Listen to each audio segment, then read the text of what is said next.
Welcome everyone. Hi guys. Welcome. So hopefully the recording is going and okay, let's not talk about pants. Welcome. Hopefully you guys are interested in learning about the War of the League of Cambrai, which has been long in the works, kind of, not really. I just had to push it back 3 times and so now we're here. But welcome guys. Hopefully you're interested in learning about this small-ish conflict which is a part of a larger conflict known as the Italian Wars. Can you pause? No. But hopefully you guys are interested in learning about this topic today, and I will try and do my best to try and give a decent summary of events and explain why everything happened. Whether or not I do a decent job about that, I guess we'll find out. Because this topic is very difficult to research, as I mentioned before.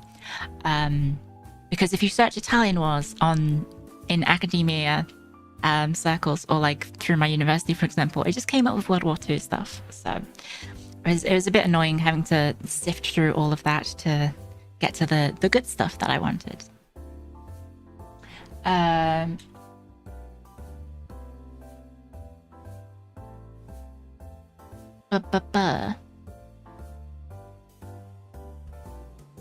Okay. I think we should all be good to go. Okay, yeah. Okay. Quick question, Professor. Wasn't this later in the Italian Wars? No, this is like right at the start. But I will be going into the beginning of the Italian Wars. So it's kind of like early-ish. It's early-ish. And then there's still like 20-ish years of, no, actually 30-ish years of conflict in the Italian Wars after the War of the League of Cambrai. Is this the city-state period? Yeah, kinda.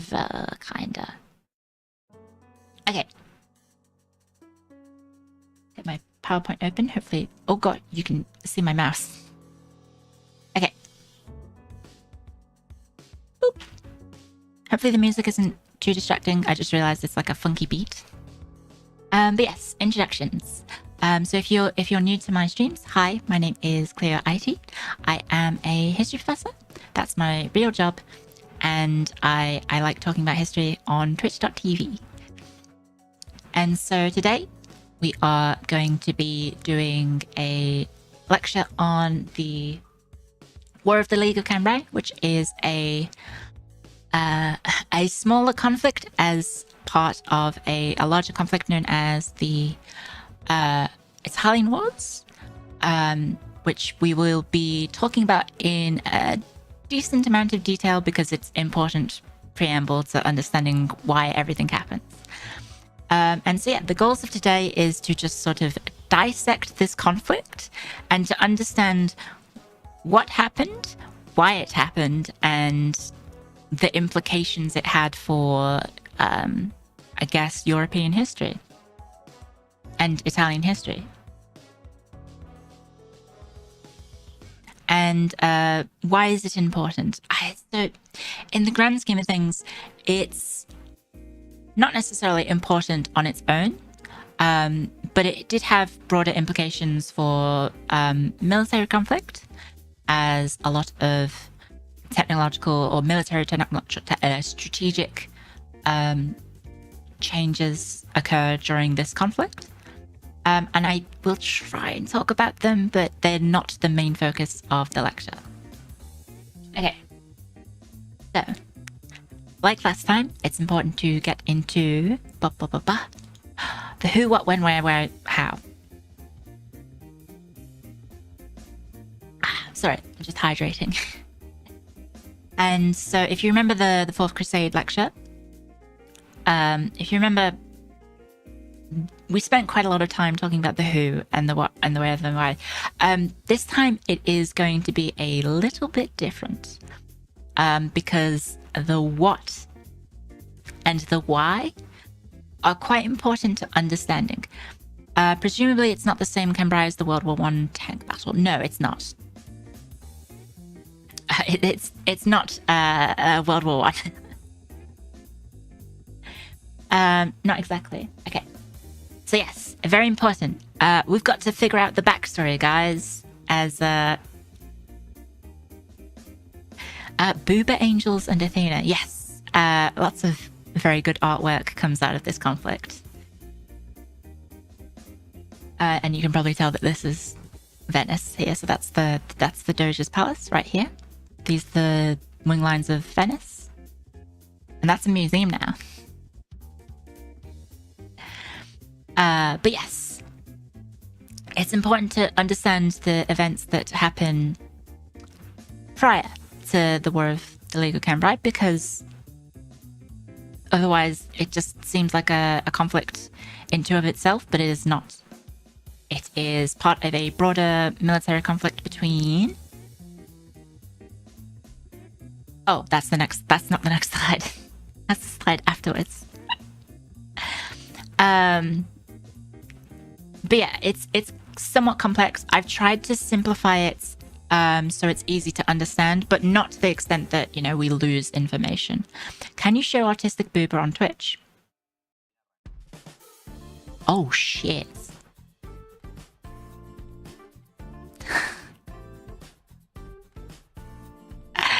I guess we'll find out if I get bonked.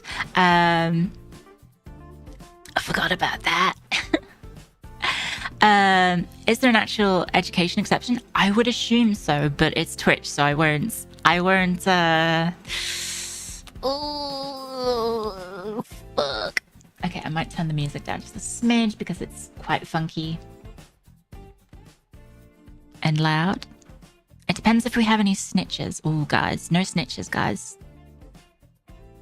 No snitches. Okay, so introducing the Italian Wars, guys. So, if you're not aware of what the Italian Wars are, it is, I apologize for the very boring slide that's about to appear because I forgot to get an image for it. The Italian Wars, also known as the Habsburg-Valois Wars, because it was primarily fought between the French and the Holy Roman Empire over control of Italy. And it also... oh no, the Habsburgs are involved. Sorry, guys. Sorry, they are playing a major part in this conflict.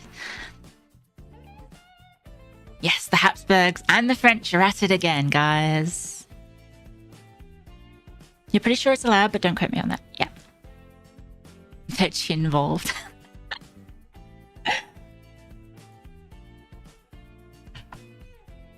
So yes, as you might notice, it says Habsburg, Holy Roman Empire, and Spain. We'll be getting to that. We will be getting to that eventually. Must be a day ending in Y if the Habsburgs and French are fighting. Yes. Okay, so what is the origin of the Italian Wars? It is actually the Lombard Wars. Oh, is my roommate back? Oh, one sec. I might just mute.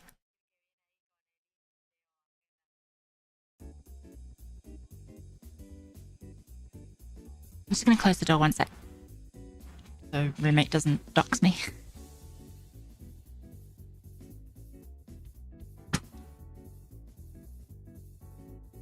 Sorry for the interruptions. Okay. And hopefully the doctor, I guess, calls during one of the breaks. But I believe we've been... okay, cool. The recording does tell me how long it's been recording for. Okay, perfect. Oh, I'm a little too big, guys. I will have to scooch out the way of the slide. Where is VTube Studio? There we go. I'm falling off the stream, guys. So yes, the Lombard Wars is our origin, essentially. Now, please excuse the very silly looking map. It is a very simplified view of Italy during the time, and it's unfortunately trying to find a historical map that represents this is a lot harder, and so there's a lot of sort of like simplifications made by, I guess, hobbyist historians or whatnot that help with explaining this map. All you see is Rome. Yeah, it's just Rome right here. And the good thing is, though, that I can show you what you can hopefully see my mouse, so you can see what I'm pointing at. Okay. So the Lombard Wars from 1423 to 1454. Oh, I forgot to mention. Oh, okay, so I forgot to actually mention it. The War of the League of Cambrai starts in 1518 and ends in 1516. And so it's part of the larger Italian Wars, which is 1494 to 1559. For everyone who loves EU4, this is Europe's early game fun. Kinda. Back when the two popes and Venice was still more serene. Kinda?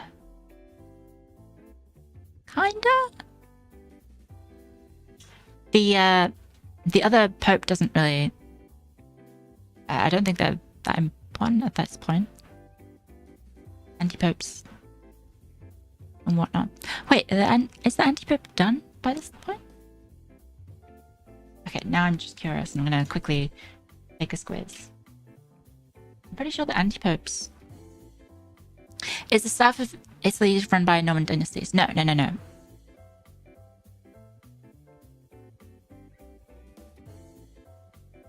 I don't think...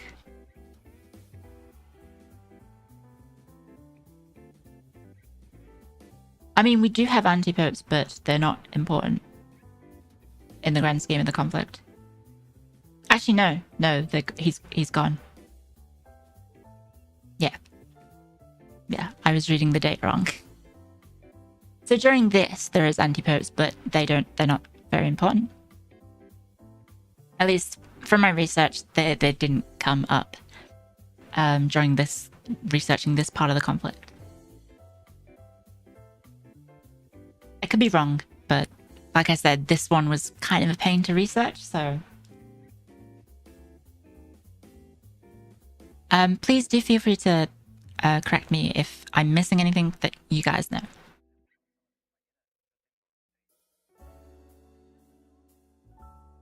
Okay, back to my PowerPoint because I had something open. So yes, it is a series of conflicts between the Republic of Venice and the Duchy of Milan over hegemonic control over northern Italy. So obviously it is about this region here called Lombardy of northern Italy, which is primarily where the Duchy of Milan is. It's about here, and it stretches from I think this is like Parma. If you know your Italian geography, this is Parma, and it stretches all the way up to the mountains in the Alps, and it borders the Swiss Confederacy at the time. And so, if you're not aware, the Republic of Venice and the Duchy of Milan were not the best of friends. And so they were basically in conflict over this region here, revolving around the River Adda in northern Italy, in Lombardy, of course. And so Venice encroached on the territory of the Duchy of Milan and was successful in taking the regions surrounding Breviso and what's its name? Sorry, I'm going off the top of my head.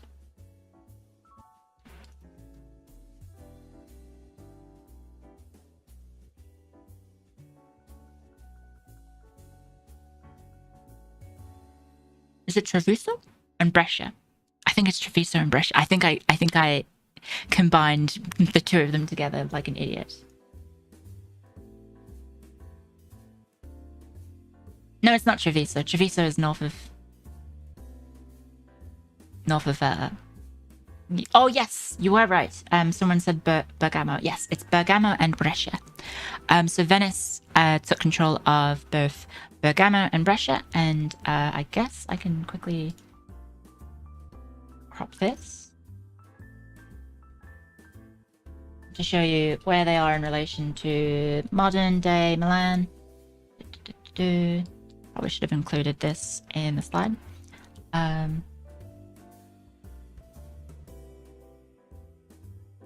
I'll just hopefully this doesn't look whack. Okay, it kind of looks whack. But you can see Venice here. Oh God, why are you doing this? No, designer, go away. So you have Venice over here, and you have Milan over here. So they are very close, right next to each other. And so Venice, in the conflict of the Lombard Wars, expanded their terra firma. The terra firma is the Venetian word for the land in mainland Italy that Venice controlled, because Venice was previously a maritime, typically just a maritime empire. And so its territory expansion focused on down the coasts of the Adriatic and into sort of Greece and into the Aegean Sea. And so not necessarily land on mainland Italy. But yes, during the this time, Venice managed to expand its territory from just around the areas surrounding Venice, and expanded up through here into Verona and Padua, and or Padua first, then Verona, and then eventually came into conflict with the Duchy of Milan over Brescia and Bergamo. And as you can see, this is really, really close to the actual sort of territory of Milan proper. Well, I mean, it was Milanese territory, but as you can see, it's very close to the city of Milan itself. But yeah. Boop. Okay.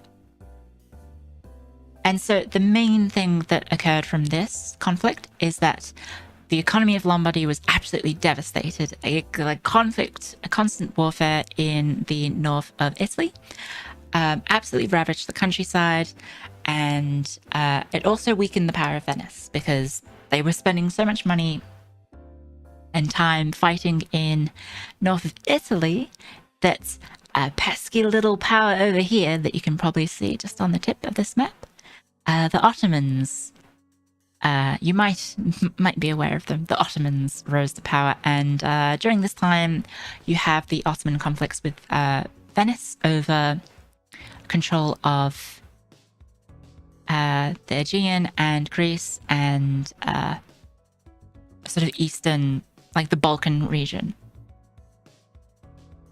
Never heard of them. Must be an India empire. Yeah, they go to another school, guys.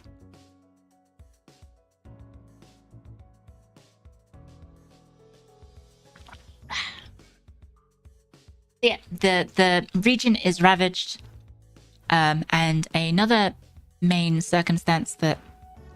consequence, not circumstance, is that the power in Italy is basically held by 5 major players. That is Venice, Milan, Florence, Naples, and the Papal States. So Naples is this bit down here. And there's the Papal States here, which you can see sort of sneaks like this. You have the Republic of Florence here, you have the Duchy of Milan here, and you have, of course, Venice here. Didn't Venice self-delete by abolishing their private contract industry at some point?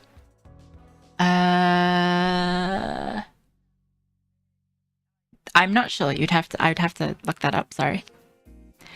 So yes, Venice acquired Verona and Padua in the early start of the 15th century, and then conquered the regions that we were talking about before, which was Brescia and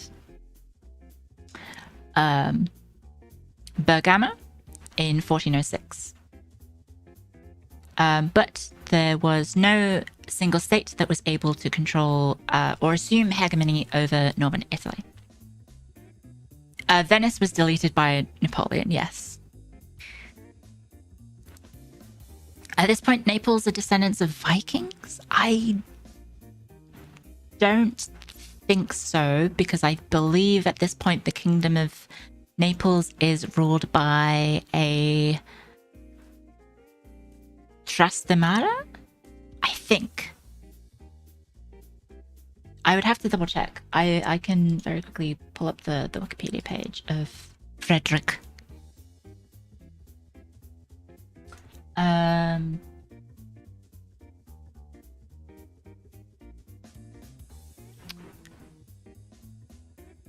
Yes. Okay, so it's the Trastamaras, predecessor Trastamaras. Ferdinand II was a House of Trastamara. Alfonso II was House of Trastamara.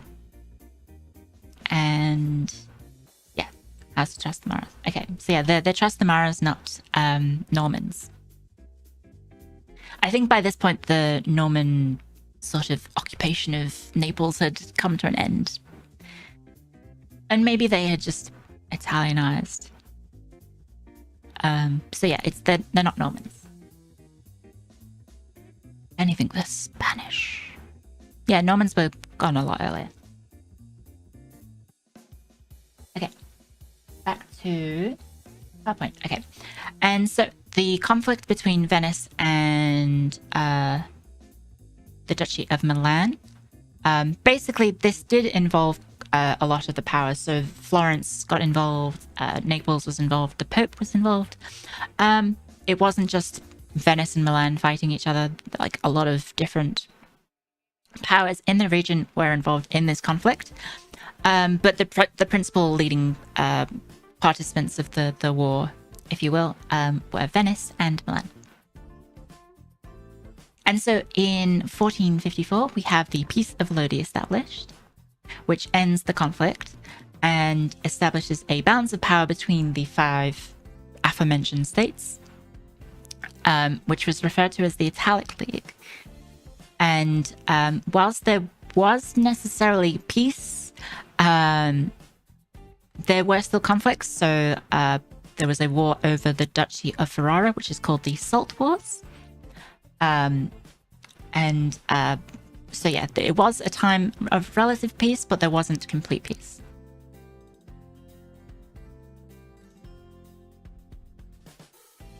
King of Naples was Rene. Yes, Valois Anjou. I'm sorry, it's French, so I'm bad at pronouncing French. Okay, so whilst we didn't necessarily have peace, I have called this next slide Breaking the Peace. And so here's a more sort of rigorous, traditional looking map, but I believe this map was made a lot later. Ferrara is still feeling salty about it. Well, you can kind of see him over here. This is Ferrara over here.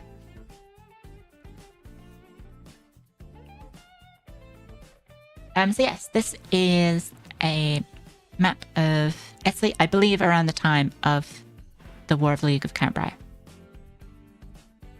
And so what triggers the end of the Peace of Lodi and the end of the Italic League that then leads into the War of the League of Cambrai? It is the death of Lorenzo de' Medici, who was as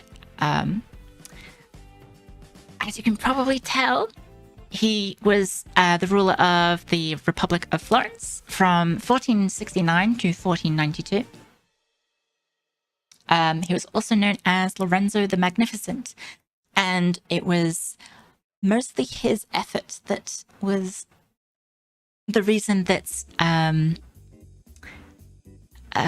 that the Italic League was able to maintain the balance of power and relative peace was kept on the Italian peninsula. And yes, that painting does seem to give him a bit of a lazy eye. It's a bit silly. But also, yes, during his reign, you saw the golden age of Florence during the Renaissance. You see all the sort of fabulous artworks that come out of I think it's called the mature period of the Renaissance or something. I didn't focus too much on the cultural development of Florence when I was researching this, but yeah. Look at his nose. He's got a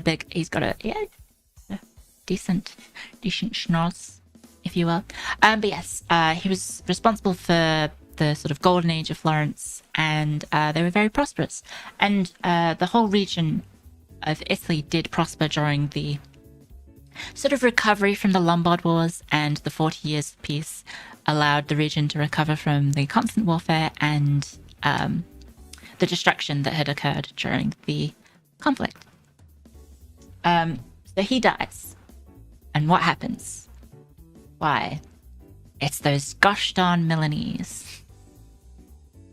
So Ludovico Sforza of Milan was Duke of Milan from 1494 to 1499. So as you can probably tell, there is a bit of a gap between the death of Lorenzo and Ludovico from rising to power. I'm going to sneeze. Sorry, I muted because that was a really loud sneeze. So Ludovico was not actually originally going to be the man that inherits the Duchy of Milan. He was actually fourth in line. He was the fourth son. And very strangely, that all of the people in front of him in the line of succession died, which might come across as suspicious, guys. And so I can't confirm for certain whether or not he had a hand in it, but it's very strange that his three brothers all die, including the father of Gian Galeazzo Sforza, who is the heir to the Duchy of Milan. And so I think Gian ascends to the Dukedom of Milan at the age of 8, which is obviously too young to rule. So his uncle Ludovico acts as regent. And so he serves as regent from the 1480 to 1494 for his nephew. And it's very strange. Gian also dies in 1494 without an heir. Oh no, he does die with an heir. But Ludovico is picked as the new duke afterwards, after his death. Real politicking errors for this guy. Yeah, kinda. But most importantly is that Gian Galeazzo was married to Isabella of Naples, who was the princess of the Kingdom of Naples. And basically, in a power play as regent of Milan, he basically, after the marriage of Gian and Isabella, he basically isolates them from the court of Milan and sends them off to a relatively nice political prison, essentially. And they basically have no control over the Duchy of Milan. And of course, Isabella's father, when he finds out about this, is not exactly the most pleased about this conflict, about this development.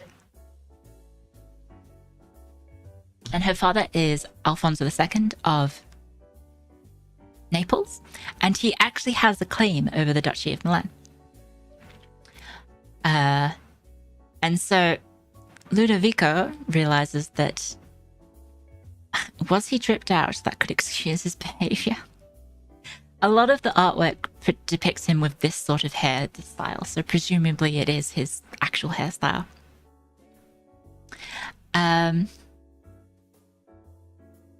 He stole Shrek's clothes. Also, FK Lowry and Warlock, thank you very much for the follow, by the way, guys. Sorry, I should probably wait until after the during the breaks to read off the notifications. He's wearing a shitty beanie. No, that's his hair. That is his hair. And so, yes, he is basically in a bit of a bind because the person that he's holding political prisoner and mistreating quite roughly. To basically summarize the events of Gian Galeazzo's and Isabella's time in Milan, they're basically just marginalized and kept off to the side and have no control or power in Milan. Ludovico has basically seized control of the duchy and basically mistreats them. And so Isabella contacts their father and says, "Dad, help. They're mistreating me." Which, of course, is a threat to Ludovico, as Alfonso has a claim on the Duchy of Milan, and so if he so desires, could use it as a pretext to attack and liberate his daughter and overthrow Ludovico in Milan. And eventually, Isabella's husband dies in 1494, and Ludovico becomes Duke of Milan proper, not just regent. And so, yes, we get to the point that Ludovico, fearing his position may be compromised by the Kingdom of Naples, encourages Charles VIII of France to use his claim on the Neapolitan throne, which they got through Duke René of Valois-Anjou, who was a former King of Naples. And so he has a familial claim through the Duke of René. Is it King René, rather? And so Ludovico strongly encourages Charles to attack Naples, and in hoping that the Italian League will not approve of any conflict. King of Naples, Duke of Anjou. Yes. Okay, thank you. And so Ludovico's sort of power play here is that he will encourage Charles to attack and let Charles get free access through to Naples. He overthrows Naples, and then on the way back, the alliance of the Italian League will stop Charles and basically, he won't have to worry about Charles's own claims over Milan, because he also has a claim on Milan. And so, yes, Charles is very successful in his conquest of Naples. He ousts Alfonso and gains control of the kingdom himself. And then as Charles is marching back up through the Italian peninsula back to France, the alliance of the League of Venice is formed to help stop Charles from conquering more territory in Italy / to liberate their former ally that has now been destroyed. Well, not destroyed, but sort of forced into the French kingdom. And so he also basically he switches sides. So he says, "Charles, sorry, I can't let you do that. Swap sides, allies the Habsburgs, specifically Maximilian I of the Holy Roman Empire, and joins the Anti-French League of Venice."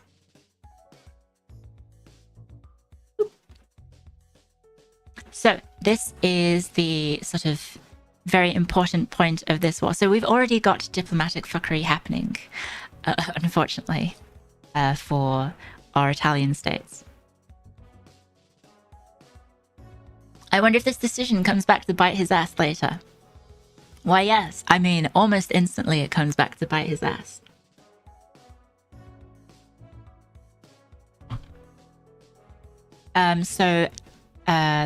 Oh, I forgot to... Wait. I don't know why it's got the squiggle. I'm sorry, guys. So unprofessional that I've got the squiggles. So I'm not using the PowerPoint, display mode, because that's just kind of, weird.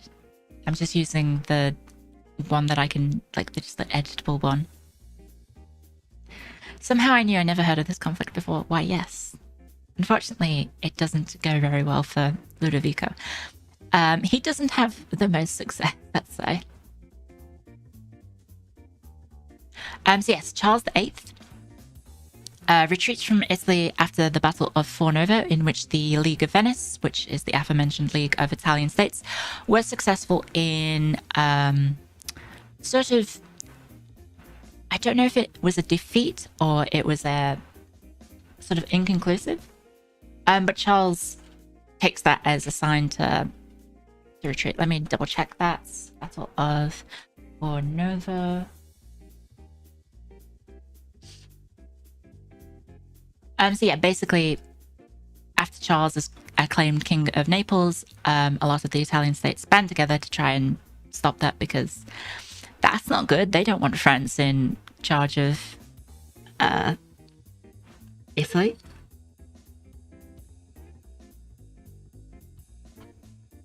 So importantly, as you can probably tell, this battle actually happens in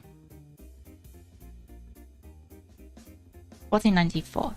And so this conflict here is the start of, sorry about that noise. This conflict is the start of the Italian Wars proper.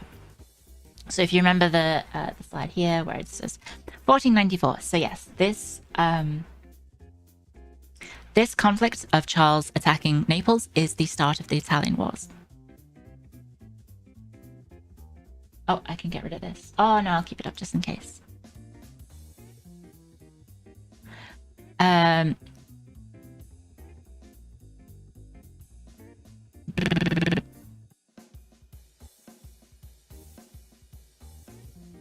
Oh yeah, okay. So the French actually do... hello, Cranky Locket, welcome. So the French do actually end up winning this battle. I just had to double check. And he's able to successfully sort of march out of Italy because he just wants to go home. Like he's done his objective. He's conquered Naples. He just wants to, and he's left a garrison to rule Naples in his absence. Was Charles before or after Maximilian? Charles VIII was at the time of Maximilian, I believe. Wait, now you're making me doubt it. Hang on.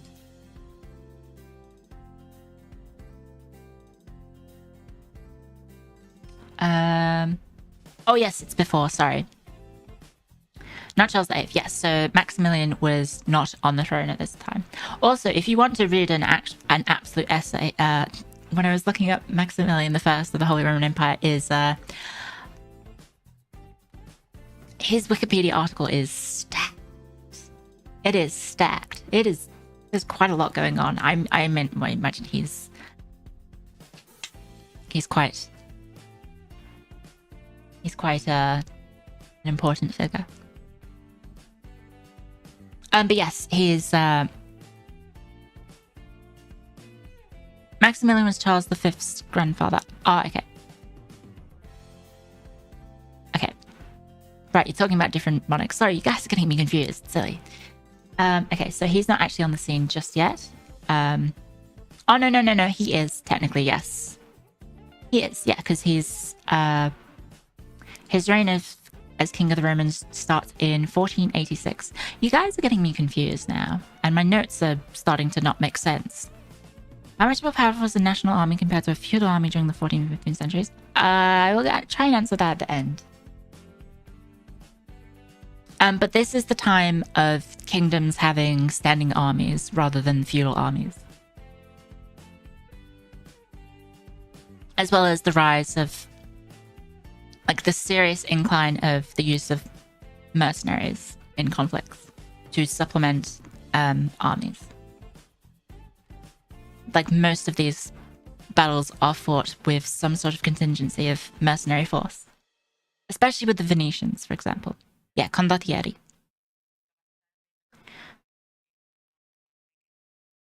Do you think Maximilian answered when called Max? Probably not. Anyway, okay, got my notes back up. So yes, Charles retreats through Italy after winning the Battle of Fornovo. And And so Louis d'Orléans, cousin of the king, okay, I don't need to edit it, in an attempt to sort of open up another front in Italy, attacks and occupies the city of Novara, which is in the Duchy of Milan, which, as you can probably tell, the Milanese did not appreciate. And also because the French had a claim on Milan. Right, I'm burping. Oh gosh, sorry. So yes, the French. So Louis d'Orléans, using his force, successfully takes Novara in 1495. Or 1494/1495, and is basically trying to make a play for the French claim of Milan. Because they do have their claim through, I think it is, again, a situation of Charles's father's historical claim to the Duchy of Milan. Someone please correct me about that in case I'm wrong, because I didn't actually look into it because I'm bad at being a researcher. I got to make a living somehow as a merc. At least there's always business. Yes, there was always business in this time of year. This time, the history. So yes, Novara is taken, and very quickly after, the Milanese forces and the Venetian forces, I think, surround the city. And obviously, Sforza Ludovico does not want to attack his own city with cannons because he doesn't want to destroy it. Do you think we'll know enough to correct you? I don't know. I'm not... Okay, so I know I've talked about pop history and hobby historians in the past, but you guys will probably have more knowledge on topics, like these sorts of topics. Like, I know for certain there are people in my audience who know a lot more about military history than I do, because that's not my area of expertise.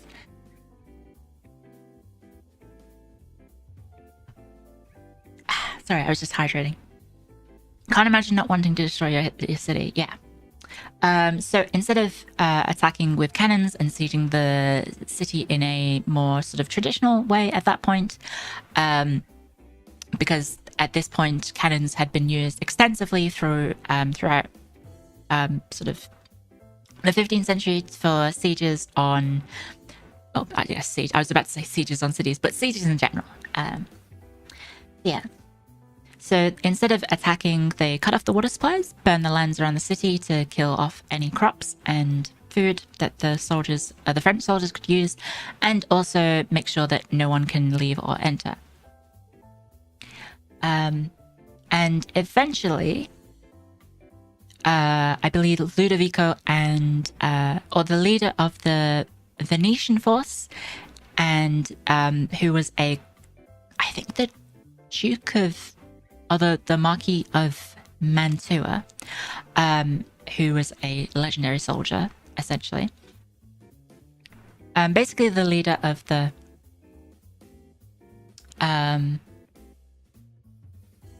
Venetian / League of Venice and Charles VIII have peace deals, and this peace deal eventually results in Louis abandoning his occupation of Navarre and retreats home back to France, at the cost of losing quite a few of his soldiers. I believe 2,000 of his soldiers die during the occupation of Navarre. And so yes, this is Louis d'Orléans. He will be important very soon. So remember Louis d'Orléans and his personal vendetta against Milan. So yes, we have peace. So this is Peace of Versailles. And so we have the end of the conflict.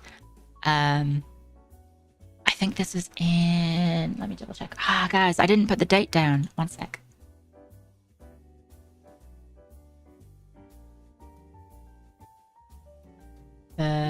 Oh, sorry, that's me. I'm just trying to find it. Oh, okay, it's not in this. Fuck. Okay. Peace of us. It was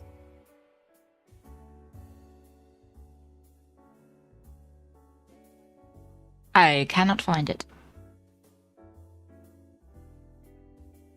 Oh, there we go.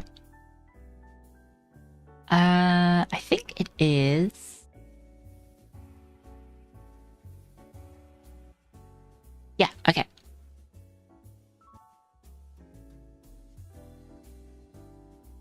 I think it's 1495. Yeah, okay. It is 1495. Let me just quickly edit that. Sorry, guys. Oh, that's not PowerPoint. There we go. Just add that in. There we go. Sorry.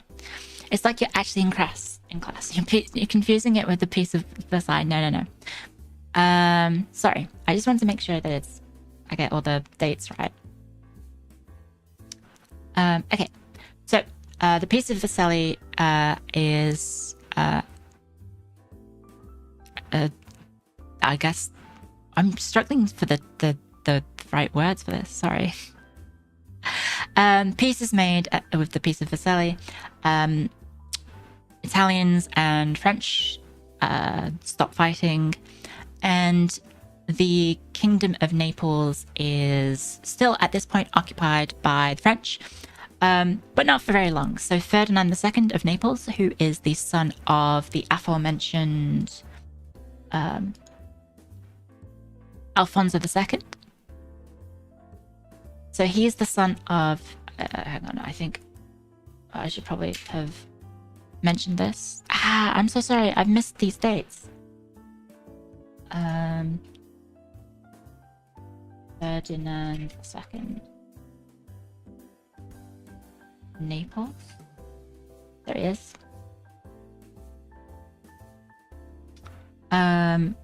Okay, so you can probably tell, guys, he doesn't rule for very long. Where's my PowerPoint? There you go. In 95 to 1496. There we go. If this was my teacher, maybe I would have bothered to pay attention in history class instead of an ugly geezer. Aw, thanks, I guess. So yes, Ferdinand II takes back Naples on behalf of his father and becomes the new king of Naples. The French are pretty easily handled with, because I think the garrison that was left in Naples was only a few thousand, and so the Neapolitan army was very successful, you know, a much bigger force, and was able to overthrow the French. And so, yes, the peace deal between Ludovico and Charles was not seen. Oh, okay, right. Okay, I got my timelines mixed up. So the peace deal was between Ludovico and Charles VIII. And so Ludovico's allies, the Habsburgs in the Holy Roman Empire and the Venetians, did not see this as a favorable deal. If you get any military questions, give me a shout and I'll try chiming in. Okay, thank you. So yes, this is why you should treat your allies correctly, guys. You shouldn't betray your allies.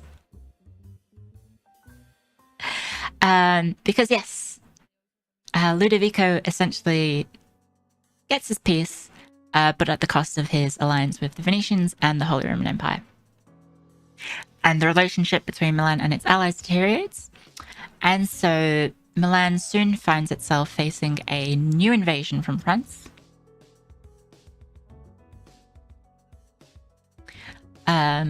From I think it's 1496. No, 1499 is eventually when it happens. So they only have a few years of peace before they have to fear the eventual attack of the French again. And so yes, very importantly, is that during this conflict, there was a political marriage between Maximilian I's son, Philip of Joanna, Philip, to Joanna, daughter of Ferdinand II of Aragon, who is also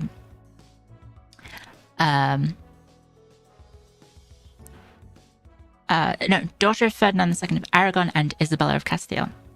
And whilst that marriage isn't necessarily important, their son, you may know his name. His name was Charles V.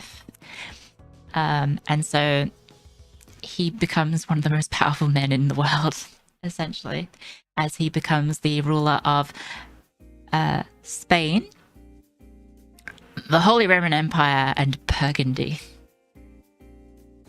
He was the extremely inbred one. Yes. No, oh, was he? He does get depicted with a big chin. So, anyway. But enough of Charles V. No. Charles V isn't the inbred one. It's not so much of Burgundy. The Netherlands, I guess. More the Netherlands than Burgundy. I forget. Anyway, so yes, next slide. Also, I just realized I have been recording for 50 minutes, so at the hour mark, yeah, the Low Countries, I should say. Not necessarily the Netherlands, because there was no unified Netherlands at that point. That'd be a lovely epithet. Charles the Inbred. So yes, Charles the Eighth of France, I should say, dies in 1496, and guess who succeeds him, guys? Why, it's that aforementioned Louis d'Orléans, cousin of the king. He becomes the new ruler of France.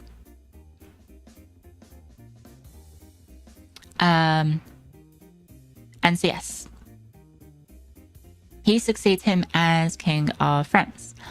And so what does Louis the 12th do? So Louis the 12th's main objective is to attack Milan, because after his personal defeat at the siege of Novara, he wants nothing more than to get some revenge on those pesky Milanese bastards. So yes, in 1498, what does he do? He starts shoring up his borders and making sure that he does not have to worry with any attacks from other parts of his kingdom. So in 1498, he renews the Peace of Etablens. I'm sorry, I'm going to butcher that, with England, which was originally made in 1492, and it secures his border from any potential threat of the English invading through Calais.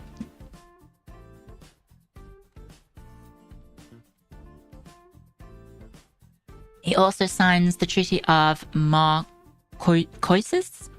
with Ferdinand II of Aragon, which by this point is it says Aragon, but it's important to note by this point, this is the political union of Aragon and Castile, the crowns of Aragon and Castile. So you do have the unified Spain, even though technically, like, the unification of Spain is technically only officially recognized in the 1700s, the early 1700s. It's important to remember that when I'm talking about Aragon here, I'm talking about Spain, because it's both Aragon and Castiles, and that's the Kingdom of Spain, essentially. So yes, the outstanding territory disputes are left unresolved, but they sign a non-aggression pact / agreement. So essentially his southern border is also secured, and he doesn't have to worry about those pesky Spaniards from attacking him from the south. And then also in 1499, Louis XII signs in secret with the Republic of Venice the Treaty of Blois. I'm very sorry if I butcher that, guys. And they decide amongst themselves secretly to partition the Duchy of Milan. And so, Treaty of Blob. I don't know how to. I should probably. I'll look up how to pronounce it. It's French, guys.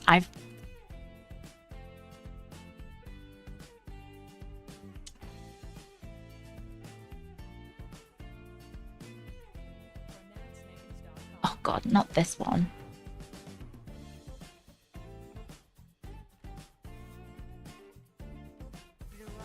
Blois. It's apparently Blois. Okay. I'll try and remember that. Blois. Is the music still going? Okay, yeah, it is. Okay.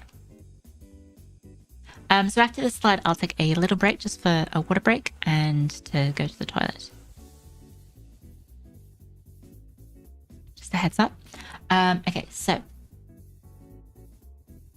you have Louis XII and Venice basically scheming to partition Milan between themselves, because obviously the Venetians want to expand their territory in... Sorry, I'm going to cough again.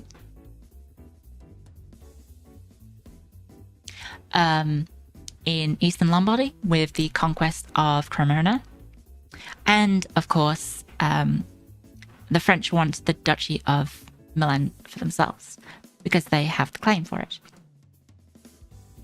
And so, in exchange for gaining Cremona and the lands east of the bank of the river Adda, Venice would pay in part for Louis' expenses and provide soldiers. I believe they provided, I think, 8,000 soldiers in total towards the campaign. And also, Venice would promise not to interfere with the French's plans to capture Genoa as well, because France also had claims over Genoa as well. Which, if you don't know where Genoa is, it's basically south-ish of Milan and is on the coastline. And also is sort of a political rival, Republican rival of Venice during this time. And yes, so Louis also signs agreements with the Swiss to make sure that the Swiss won't potentially side with Maximilian, and also that they would protect, the French would protect the Swiss if Maximilian does invade them, and also gets a deal with the Duke of Savoy, asking for safe passage through the Duchy of Savoy. Because if you don't know, if we go back to this map, you can see it here. The Duchy of Savoy is actually in between France and Milan. So to get through to Milan, France has to march through the Duchy of Savoy to get to Milan. So it's very important that he can do so without impunity through Savoy. And also here's where Genoa is, basically. Okay. Yeah, okay. So after this, I'll just take a quick break to refresh myself. And yeah, if you have any questions, feel free to ask them now. Take a 5-minute break. If I can remember where that is. Is this it? Okay. So I'll just take a quick break, guys, and then we'll get back to it. I have a little snack here that I might munch on in the break time.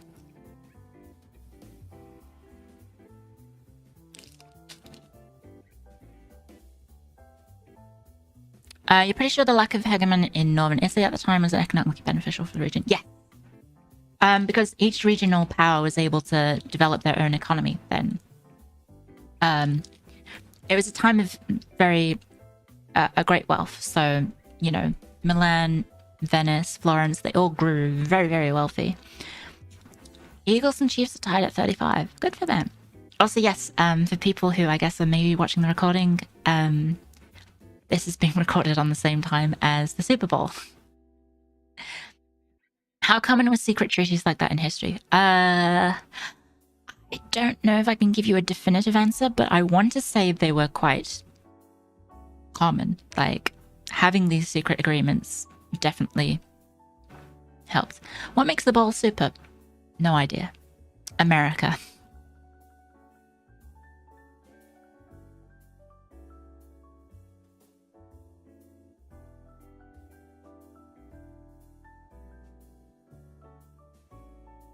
So yeah, a lot of these regional powers were able to, as mentioned in the Peace of Lodi's Lad, it was 40 years of essential relative peace, and so they were able to prosper quite well financially and culturally as well. So it's during this time that you have a lot of like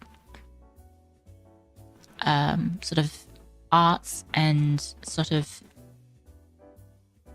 grand sort of projects get sponsored by the states, especially in Florence, and Venice as well. Imagine how many chicken nuggets you put in the Super Bowl. Oh gosh.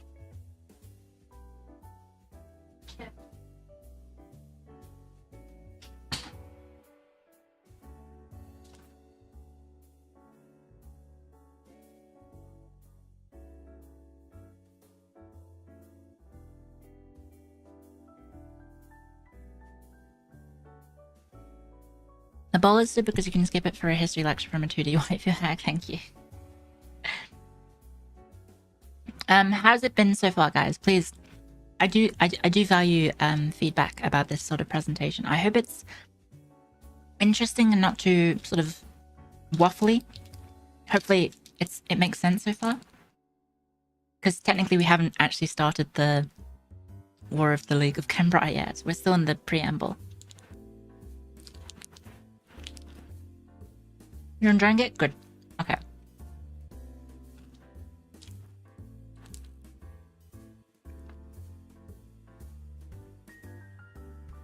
Be confident in your material. Thank you. I tried to, but this was a bit of a hassle to research.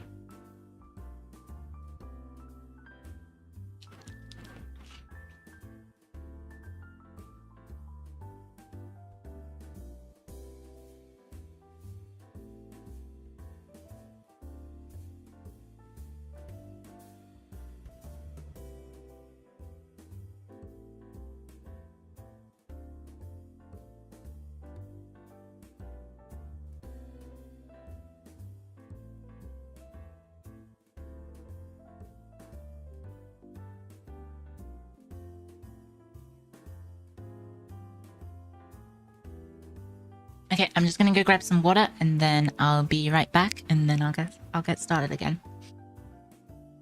The claim by friends is represented in the EU4 event where they get the claims on Oliver Naples. Yes.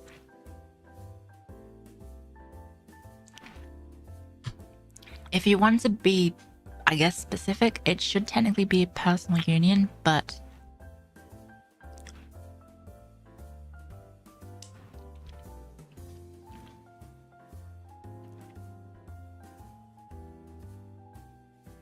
because technically the kingdom of Naples was basically just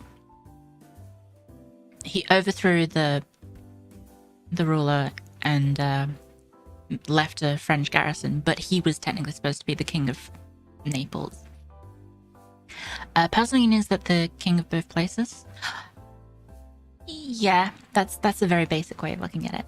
Okay, I'll just go get some water, guys. Be right back.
I was muted. Sorry.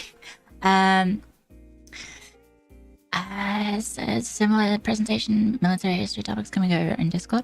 Potentially. Potentially. If I have time to do that. Like, already this research was quite a lot to get through, so I don't know if I can add more. Add more sort of like time consuming sort of stuff like that. I'm trying not to overload my own schedule too much, but it does make it does get a bit overwhelming sometimes. But I enjoy streaming to you guys. Okay. Okay, we'll be getting back to the presentation now. Okay, so we'll be back from the break now.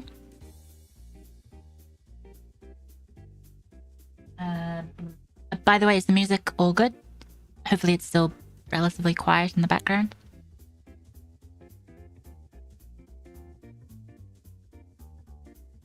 Okay. Moving on. Okay, so we eventually arrive at... so Charles has done... not Charles dies. Just to recap, Charles dies in 1498. And Louis the 12th takes the throne of France. Or inherits the throne of France, rather. And basically shores up all of his borders to make sure that he won't get attacked. And he can go attack and campaign in Italy without fear of his kingdom being invaded, essentially.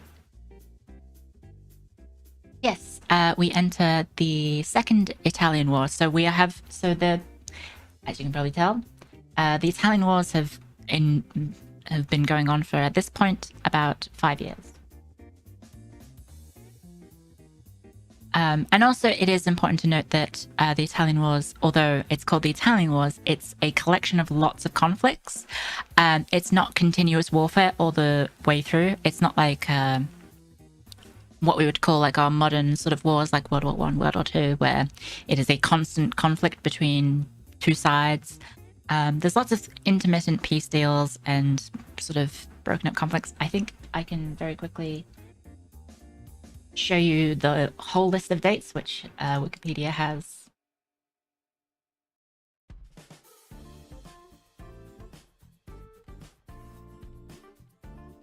I'll just do this.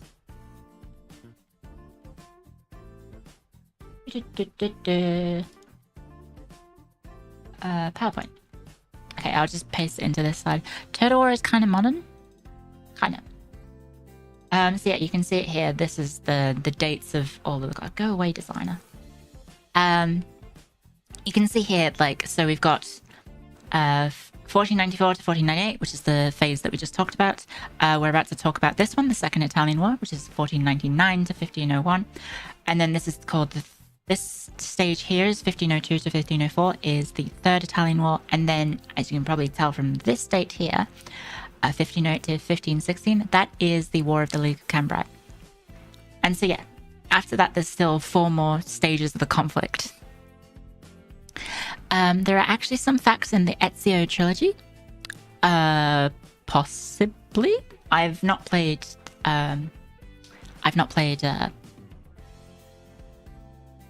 Assassin's Creed, aside from Odyssey and a little bit of Black Flag. How was the period viewed at the time, and when was it all grouped together into the Italian Wars?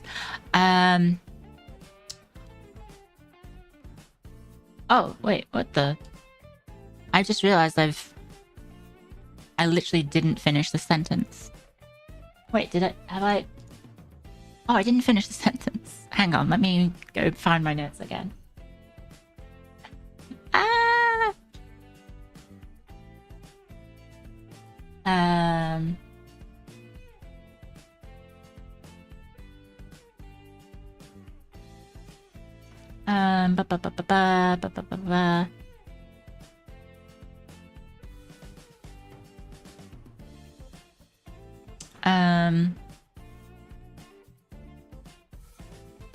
Oh god, I can't find it. Louis butchers the blank. He butchered my sentence, exactly. That's a bit embarrassing. I forgot to finish the sentence. And I can't find it in my notes now. Fuck. Okay, I'm gonna very quickly, guys, don't do this. I'm gonna quickly try and look it up. What is this?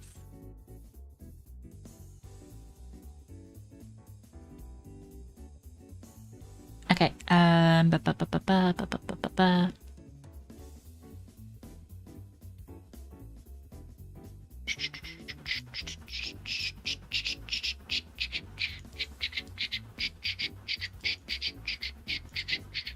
oh, okay.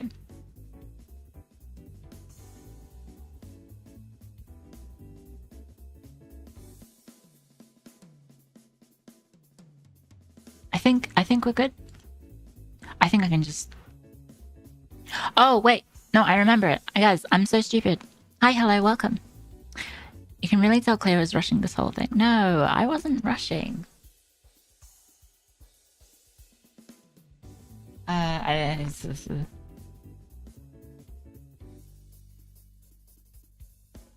Yes, it is.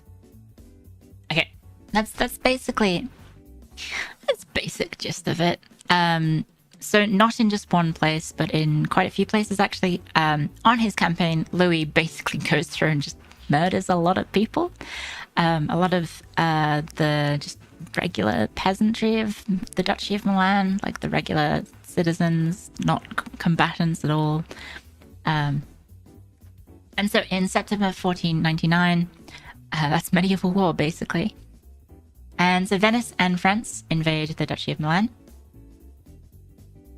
And Ludovico flees to Germany for the protection of Maximilian I. The Pope at that time, Pope Alexander VI, approves the invasion of Milan in exchange for assistance with conquering Romagna, which is a region. I will quickly go find the map. Romagna is this bit. You can see it here on this map. It says Romagna. Basically, some cities over here had sort of claimed independence. So basically, the Pope's like, yeah, you can invade Milan as long as you help me with this. Because this is a time of the Popes being very ambitious in territorial acquisitions. Because yeah, this is during the time where technically Christian nations could get in trouble for fighting other Christian nations with the Pope. Because why are Christians fighting Christians? You need to be fighting the Ottomans. We need to save Constantinople. Blah blah blah blah blah. That sort of stuff. So yes, Ludovico actually manages to, during this Second Italian War, I think in 1500. He actually manages to take Milan back because the French army moves on. And so this is actually the city of Milan in the background. And this guy over here is Ludovico.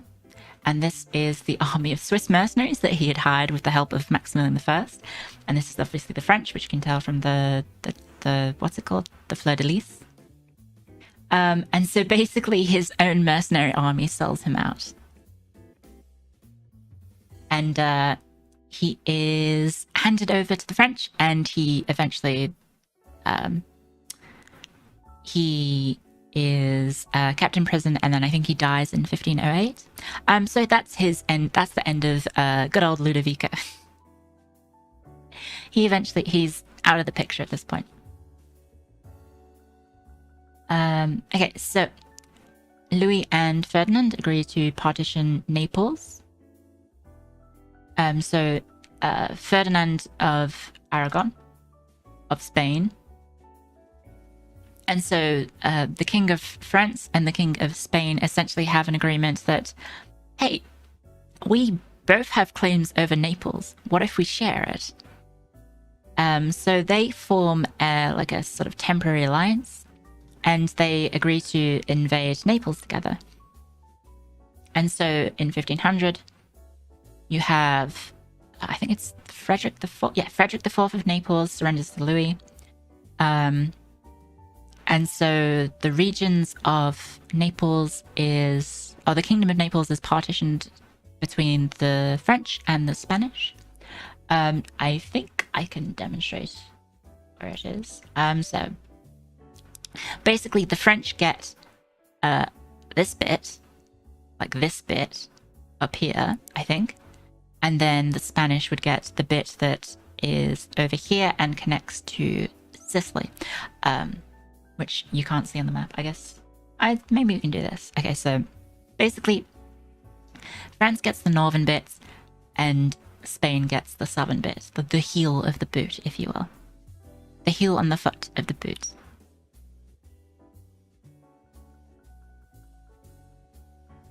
Okay. So, everything's hunky-dory between the French and the Spanish over control of Naples, except not really. And conflict very quickly breaks out between the French and the Spanish. And this becomes the next theatre of war, the Third Italian War. And so France and Spain now fight each other over control of Naples, the entirety of Naples. And whilst the French are initially victorious against the Spanish, they basically just take 2 years of losses after losses against the Spanish. This is partly because of the French army is being supplemented heavily at this point by Italian troops that they had been given by Florence, from Milan, and from also Naples. And so also at this point, because Spain has control of essentially the Western Mediterranean, they have a much easier job of supplying their armies and maintaining the supply lines due to their navy, shipping over supplies and fresh soldiers. Whereas France has to essentially navigate their supply lines through the entirety of Italy, which is a lot. It would take a lot longer, and they also do not have the naval control of the Mediterranean like the Spanish did.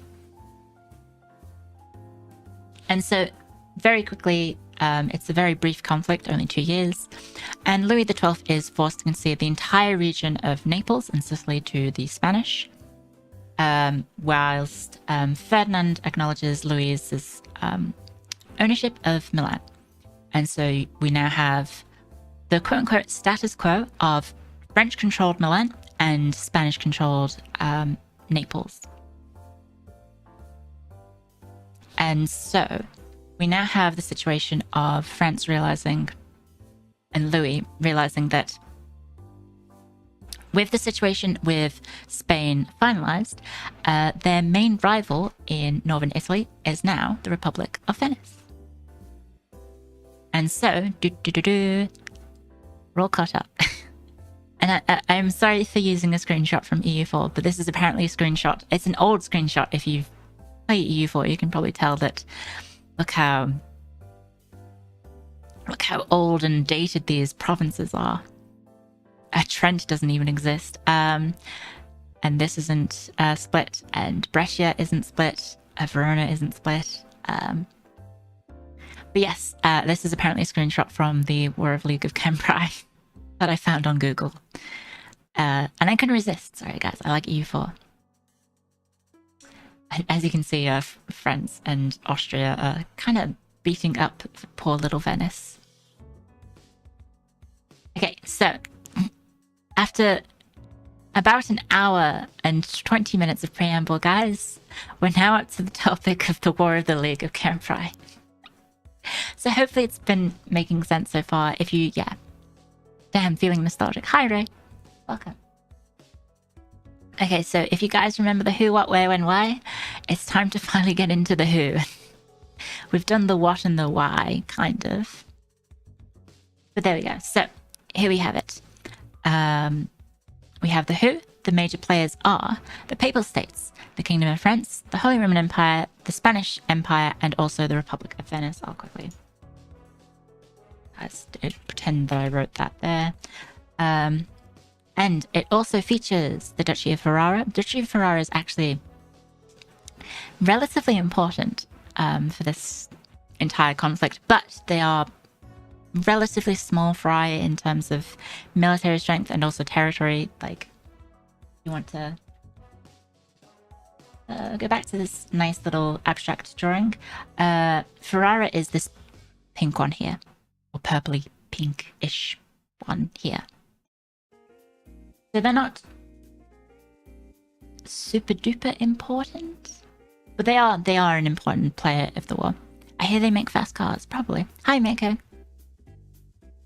How's learning going? It's going well, I think. I hope people are enjoying this. So yes, we also have appearances from the Kingdom of Scotland, England, the Republic of Florence, the Kingdom of Navarre, the Duchy of Milan, of course, and also the Swiss.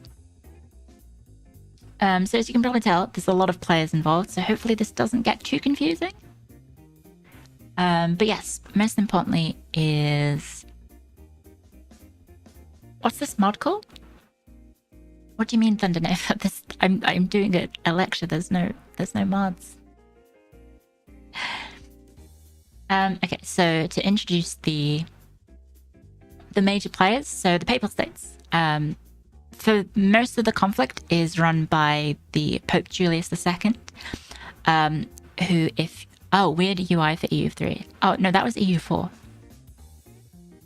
That was just an old screenshot of EU4. So if you don't know anything about Pope Julius II, he is possibly one of the most powerful and influential popes in history. And he is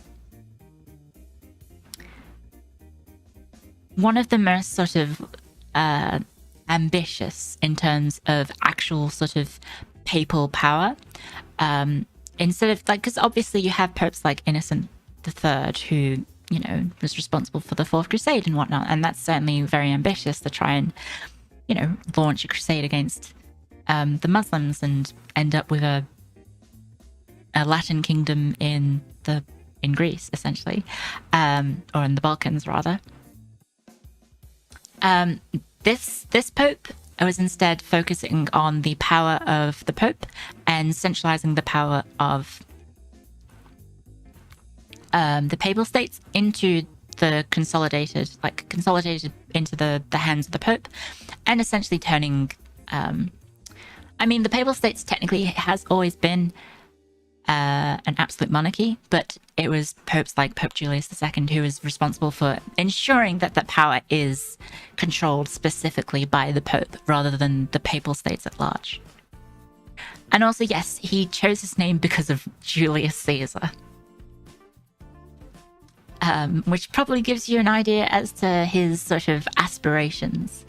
And so, yeah, he's called the Warrior Pope and the Fearsome Pope because he had a lot of designs, as aforementioned, the conquest of Romagna.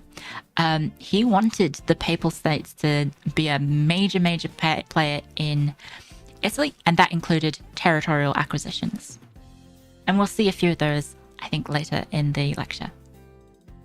So yes, he ensured that the Papal State and the papacy was a very important part of European diplomatic and political, or rather the diplomatic and political sphere for the 16th century. And also, as you can probably tell, during the 16th century is the rise of the Reformation. So the Papal State is very, very important during this century. He also ratified the Treaty of Tordesillas. I don't know how to pronounce this. I've always read it as Tordesillas, but I don't think that's how you pronounce it. Which is essentially the Treaty of Tordesillas. Okay, so I was kind of close. Tortilla. I was kind of close. The Treaty of Tordesillas. So if you don't know that is about the sort of giving the thumbs up to the Catholic colonizers, saying that, yeah, you can colonize the New World. It's your divine right to spread the word of God to the New World. And so under Pope Julius II, you have the increasing like efforts to, or like the start, I think maybe of, I don't know much sort of history of colonization of the New World. You find like the Catholicization of the New World happening in earnest under the rule of, or I suppose not the rule, but the watchful gaze of Julius II. And yes, as you can probably tell, he was not a fan of Venice, because Venice was his political rival in the north of Italy. And also, yes, he removed the Borgias from power in the Papal States and exiled them to Spain. So that's good. The Papal States, I suppose. Okay. Damn, ads need to refresh since stream was blurry on your phone. Oh no. I mean, there is a way around getting around those ads.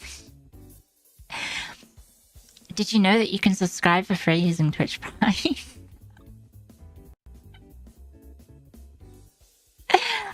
Yeah, he was the Pope. He was that Pope. Sorry, no tits today. So,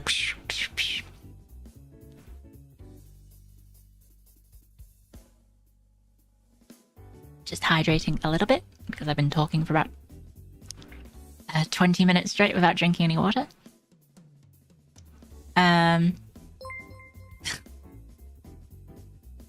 Skitsupenhauer gifted sold at 665 as subscription. I forgot to turn off the notification. What if I do this? Tier 1 sub to sold at 665. No, why is that? They have given 171 gift subs okay. in the channel. I need to split that so I can probably mute that notification. Thank you very much, Skitsupenhauer. Enjoy your funny emotes and no ads sold out. Spain managed to somehow gain access to 90% of the Americas, but Portugal got the better deal for some reason. I wouldn't be able to comment on that, sorry. Hope they're not so dope. No. So, as you can tell, Pope Julius II dies in 1513, so he is not the no. Guys, shh. Hugs for Janice Tealers just resubscribed for 2 months. Did you know Amazon Prime comes with a free subscription to a Twitch channel of your choice every month? Thank you very much, Hugs for Gene Stealers. Thank you very much. If possible, can you guys save them for during the breaks? Because I don't want to have like the whole presentation, or at least not interrupt like mid-sentence or mid-thought, I suppose. But thank you guys, thank you so much. That's really generous. Mute your sub alerts. I should do that, but it won't do it. Oh, and also thank you to the people who followed. I may as well say that now because I refreshed the thing. Okay. So as you can tell, Pope Julius II wasn't Pope for the entire conflict. We actually have Pope Leo X, which is just like a cool name. Just stop subscribing. No, not like that. So Pope Leo X is actually from the Medici family. And for lack of a better term, he's a bit of a silly sausage. And became Pope at the age of 37. He was also the last non-priest to be elected Pope. So he wasn't actually a member of the clergy. Which is kind of wild. And so he signed the Treaty of Mechlin, I think, or Mechlin, which confirmed the alliance of Henry VIII, Maximilian I, Ferdinand II, and the Pope against the French, which is later in the war. He attempted to create the Respublica Christiana in order to drum up support for a new crusading effort.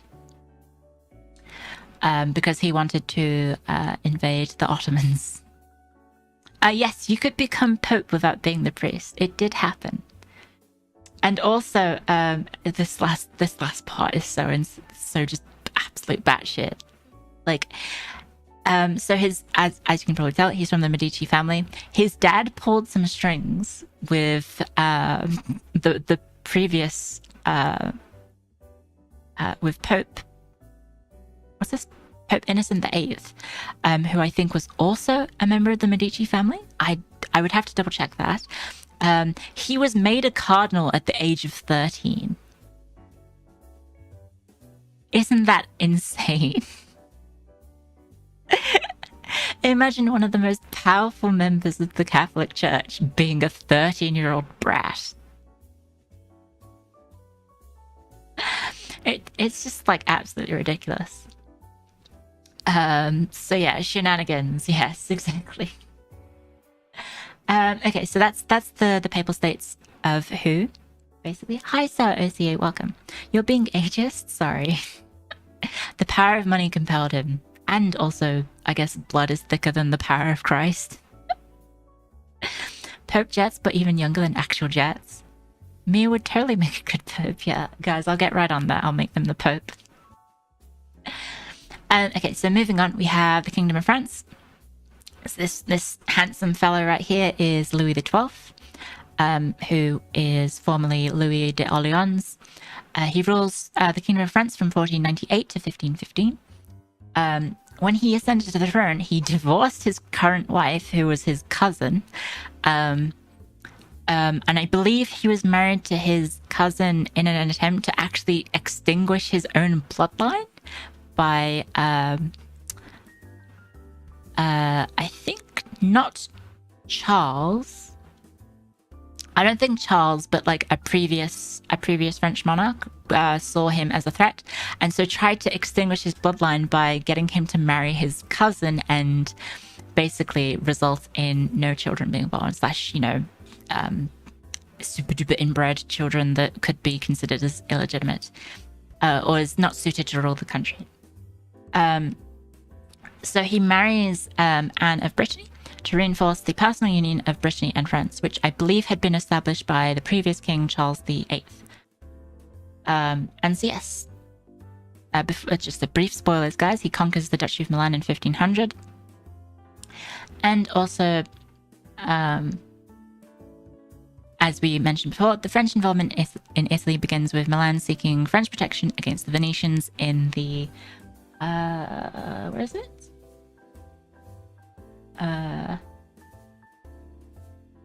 The first part of the first Italian war, in the Italian Wars, essentially. And then attempts to take the Kingdom of Naples, held from 1501 to 1504, before ceding it to Spain, as we had mentioned before. And so yes, I've mentioned it here as well on the slide. The French conquest of the Kingdom of Naples triggered the original Italian Wars in 1494 and is responsible for all of this happening, essentially. And yes, after the conquest of Milan, wished to expand his power into the Italian peninsula further, including the conquest of Genoa, and also attempting to conquer Pisa and other parts of Italy. But as you can tell, he dies in 1515, which is not the end of the War of the League of Cambrai. So he is succeeded by Francis I, who rules from 1515 to 1547, who has a very sort of like Henry VIII-esque sort of appearance in this. And I think it might just be the art style rather than they looked identical. So yes, he succeeds Louis's involvement in the War of the League of Cambrai. Also, this phase is sometimes referred to as Francis's First Italian War, which is the from 1515 to 1516. Would be involved in the entirety of the Italian Wars he would be heavily involved in the Italian Wars for the entirety of his reign, but it wasn't the only important military campaign that he was involved in.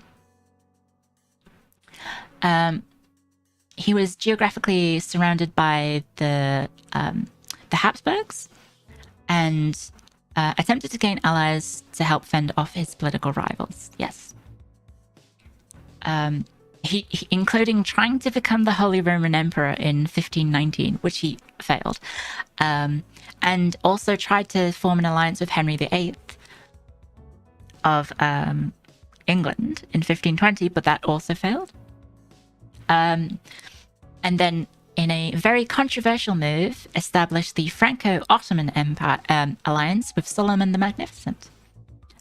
which was a very, very controversial alliance at the time because it was a Catholic ruler allying a Muslim ruler and forming a alliance that would go on to span, I believe, almost 2.5 centuries.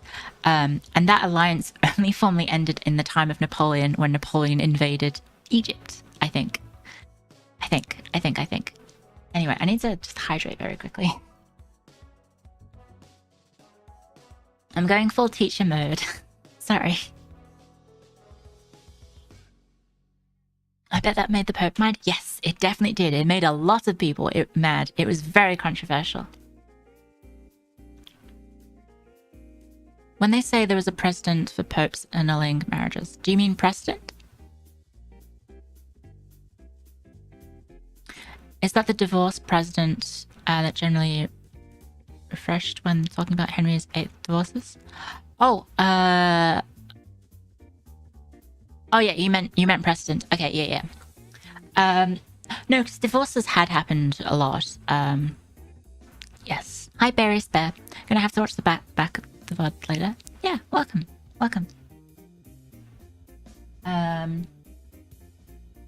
So yes, very controversial figure because, why would you ally the Muslims? They're the enemy. We've got to save the Holy Land. Blah blah blah blah blah. Obviously, that becomes less and less important in the 16th century because you get the rise of the Protestant Reformation and whatnot. Okay, so moving on from France, we have the Holy Roman Empire. And thankfully for the Holy Roman Empire, they were only led by one nation, one ruler during this entire time period, which is Maximilian I. And he was Holy Roman Emperor, officially coronated in 1508, but we will get to that in a little bit, and died in 1519. So he was never actually crowned by the Pope, which is, of course, if you know anything about the Holy Roman Empire, is that it's not the history professor here, Nanara, but I remember... Oh, hi, Nanara. I wonder how Solomon didn't take over all of Europe, considering all Christians were fighting each other. Part of that was getting bogged down during the winter, limited to how far they go. There's all sorts of different limitations as to why Solomon and other Ottoman rulers didn't manage to take more of Europe, considering Christians fighting Christians was very commonplace. But yes, okay, so he proclaimed himself emperor in 1508, which was later recognized by Pope Julius II as part of a sort of diplomatic play by the Pope, because he didn't want to upset Maximilian, because they were allies at the time. Almost like he was fighting Persia a lot as well. Yes. So, of course, it wasn't just Europe that the Ottomans had to contend with. Thank you, Anime Acumen. Yeah. Not to mention the other neighbors. Exactly, yeah. Yeah, you guys are correct. It's very easy to just be like, oh, why didn't so-and-so conquer? Well, they probably had lots of other things to deal with, is usually the answer. So yes, this is somewhat shocking because the Pope had to coronate the King of the Romans as the Holy Roman Emperor, because you can't be the Holy Roman Emperor without the Pope's permission. Otherwise, you're not. You have to get rid of that bit. And also, probably that bit. But yes, through his marriage to Mary the Rich, he gained control of most of Burgundy, and actually had conflict with, I believe, Charles VIII, over control of Burgundy, and eventually the borders were settled, and he ended up with most of what is the Low Countries, which would be called modern-day Netherlands.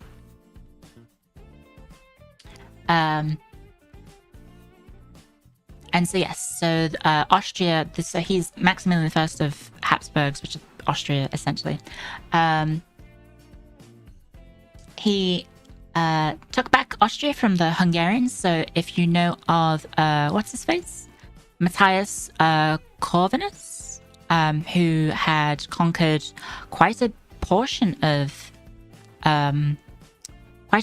Austria, including Vienna. It was Maximilian who was responsible for reclaiming all the Austrian territory. Yes, it is the guy from Civ 6. He was responsible for getting back all the territory that was lost, and also even invaded into Hungary itself. I think he took most of Croatia, and Croatia was actually wanting to become ruled by Maximilian, but eventually had to settle for peace with the Hungarians, as long as the Hungarians recognized him as the Holy Roman Emperor, essentially. And also, as you can see here, established the Habsburg dynasty in Spain. So his marriage of his son to the Spanish is what kickstarts the Habsburg dynasty in Spain, and as of course results in the reign of Charles V and most of Europe being controlled by one man, or led by one man, I should say, which is very scary for the French. But when it comes to the conflict of the War of the League of Cambrai, Maximilian was actually not able to do that much, as you can probably tell from this next part. I'll just move out the way just a little bit. He was nicknamed by the Italians Maximilian the Moneyless because he could barely afford an army to fight in the conflict. Also known as the Last Knight. Yes, I have read about that, but apparently that title is disputed by historians. But that is an area of that's an area of historical academic discussion that I don't have time to read into. So all I know is that it's somewhat contested that he is quote unquote the Last Knight. And yeah, as you can probably tell, so in Italian, it's Massimiliano de Pochi Denari, which translates to Maximilian the Moneyless, essentially. And he did not like Venice because he was a firm believer that the lens of the terra firma lens of Venice was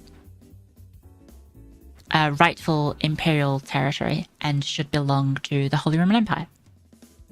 So yeah, he wasn't a fan of Venice. You might notice a few sort of common beliefs between our rulers. So we have King of France, Louis XII, wants to expand power in the Italian peninsula. Who does he have to attack? The Venetians. Pope Julius II wants to curb Venetian power in northern Italy, so he doesn't like the Venetians either. Maximilian I doesn't like the Venetians. And so, moving on to the Spaniards, we have Ferdinand II of Aragon, who is King of Aragon, and through his marriage, through his wife, Isabella I of Castile, rules a dynastically unified Spain. So he's technically considered the first king of Spain, although Aragon and Castile technically remained two separate kingdoms until they were formally unified in the early 1700s. I believe it was 1706. And why would you look at that? He didn't like the Venetians either, as the Venetians controlled cities along the coastline of Naples.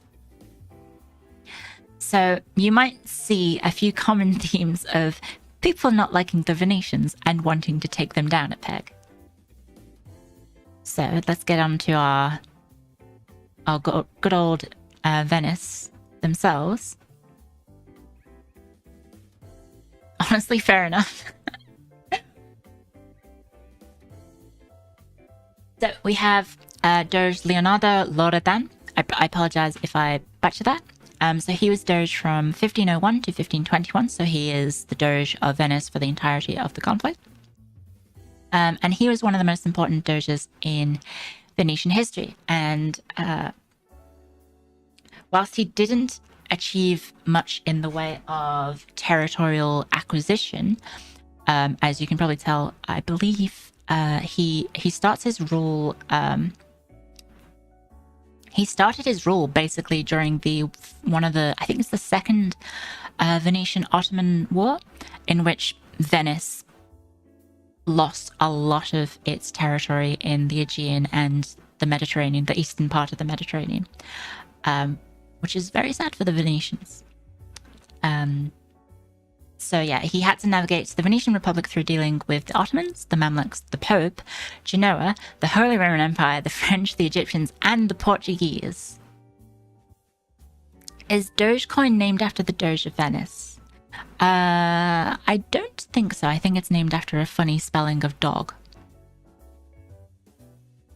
Is he alive in this painting? It is a very realistic painting, isn't it? It's like scarily realistic. So this was after the Crusades. Yes, well after the Crusades. So the last sort of... whilst there were people who still tried to make Crusades happen, for example, both Julius II and Pope Leo X both tried to start Crusades, but died before they could get anything going. And obviously had more important things to deal with. Yeah, Doge is just a... it's the Venetian way of saying ducks, which is the Italian way of saying duke, I think. The Crusader state still existed, yes. Yeah? Yes, technically. Like the Teutonic Order and all that still technically existed. Probably also wanted to invade Venice, yeah. Duke is a common name for dogs. Coincidence? Sorry, I'm just gonna burp. I'll mute. Okay, so he's considered a Machiavellian leader because he's rather shrewd and cunning, as Machiavellian leaders are wont to do. And so what kick-started the conflict with the Pope is that... I'm actually in the way, aren't I? So he occupied the territory of Romagna, which I had mentioned earlier, in the northern Papal States, which kick-started the War of the League of Cambrai. So I'll quickly get the map back. So if you see here, this bit here is Romagna, and Venice. Basically what happened is these city-states had gained independence. You can see it here, it says Romagna there, right there. These city-states here had gained independence. Ravenna at this point was already part of Venice. Was there an Everyone Hates Venice Day back then? Kind of. And so a lot of these towns and cities, including like Rimini, for example, I know is one for certain. A lot of these towns, fearing the wrath of the Pope, agreed to allow the Venetians to rule over them because they wanted protection from the Pope, and they didn't want to be part of the Papal States. Essentially, is what happened. Okay, we'll go back to this slide. And so yes, that's what kickstarts the conflict of the League of Cambrai. So we've done our who, now we're on to where. Why is this? Why is it? Huh? Why? What? Huh? Why is this? Why is this got a? What is this line? Guys, I don't know how to PowerPoint. So the conflict of the War of the League of Cambrai primarily takes place in Italy, with some conflicts in the north and south of France, which we will get to later, in England, and in Spain. And then after where comes when. So you might recognize this image here. I've basically just copy-pasted from Wikipedia because it's a decent way of looking at the absolute diplomatic fuckery that is the War of the League of Cambrai. So hopefully it makes sense. It might seem very confusing, and you might notice that there's some flip-flopping going on with people, which is hopefully what I'm going to explain in a little bit. So we have 4 stages to our conflict. The first of which is 1508 to 1510, which is the League of Cambrai forming against Venice, which you can see here, which includes the Papal States, France, Holy Roman Empire, the Spanish, and Ferrara, against little old Venice. And you can probably imagine how that conflict goes for poor little Venice. And then we move into the second phase, which is, I think, sometimes referred to as the Ferrara Wars, which is France and Ferrara are just against the Papal States and Venice. So the Holy Roman Empire and the Spanish at this point left the conflict because it no longer concerned them. And I'll get into why the Papal States suddenly sides with Venice in a little bit. And then the third phase is 1511 to 1513, in which France plus various allies fights against the Holy League, which is essentially the Papal States re-inviting everyone back into a league, but this time instead of fighting Venice, we fight France. And so that triggers a sort of cascade of various different nations joining the conflict. Basically, the Pope entices people who weren't fans of the French to join in the war. And that entices France to call upon allies such as Scotland into bringing them into the war, often to rather disastrous measures. And then the final phase of the battle of the war, is from 1513 to 1516, in which France, Venice, and Ferrara fight the Papal States, the Spanish, the Holy Roman Empire, England, Milan, and the Swiss. And so you might notice that, wait a sec, Milan's there on the list. Why is Milan there? Wasn't Milan ruled by the French at this point? And yes, I will get to that. Okay. Yes, it might seem very confusing, and why, like, for example, people in chat saying, why is Scotland there? Scotland is very far from Italy. So it's important to note that Scotland didn't actually fight in Italy. There are different theatres of war, which, if you look at this slide, there's mention of England, which probably explains what's going to happen. Okay, so we've done the when. Now it's time for why. So this is a nice map, but I couldn't find any sort of historical sources of it. But it is a very pretty map that I found on Wikipedia. Which is why I feel okay putting it in the slides, because I know I won't get in trouble for posting this map. It's very detailed, as you can probably tell. So, the why. All of the major players involved in this conflict, so France, Italy, France, Pope, Habsburgs, Spanish, they all wanted Venice gone. So what did they do? They basically gang up on Venice. So France, Venice was their major rival in northern Italy after they gained control over the Duchy of Milan. The Papal States feared the power and influence of Venice and wanted the land that they had previously claimed, which is Romagna. The Holy Roman Empire believed that Venetian terra firma belonged to the empire, wanted access to Rome. So yes, as I mentioned before, when you get crowned Holy Roman Emperor, or when you become leader of the Holy Roman Empire, you need to go get crowned in Rome by the Pope. And Venice blocks Maximilian from making this march because they think it's a pretext for invading, essentially. And guess what? They're correct.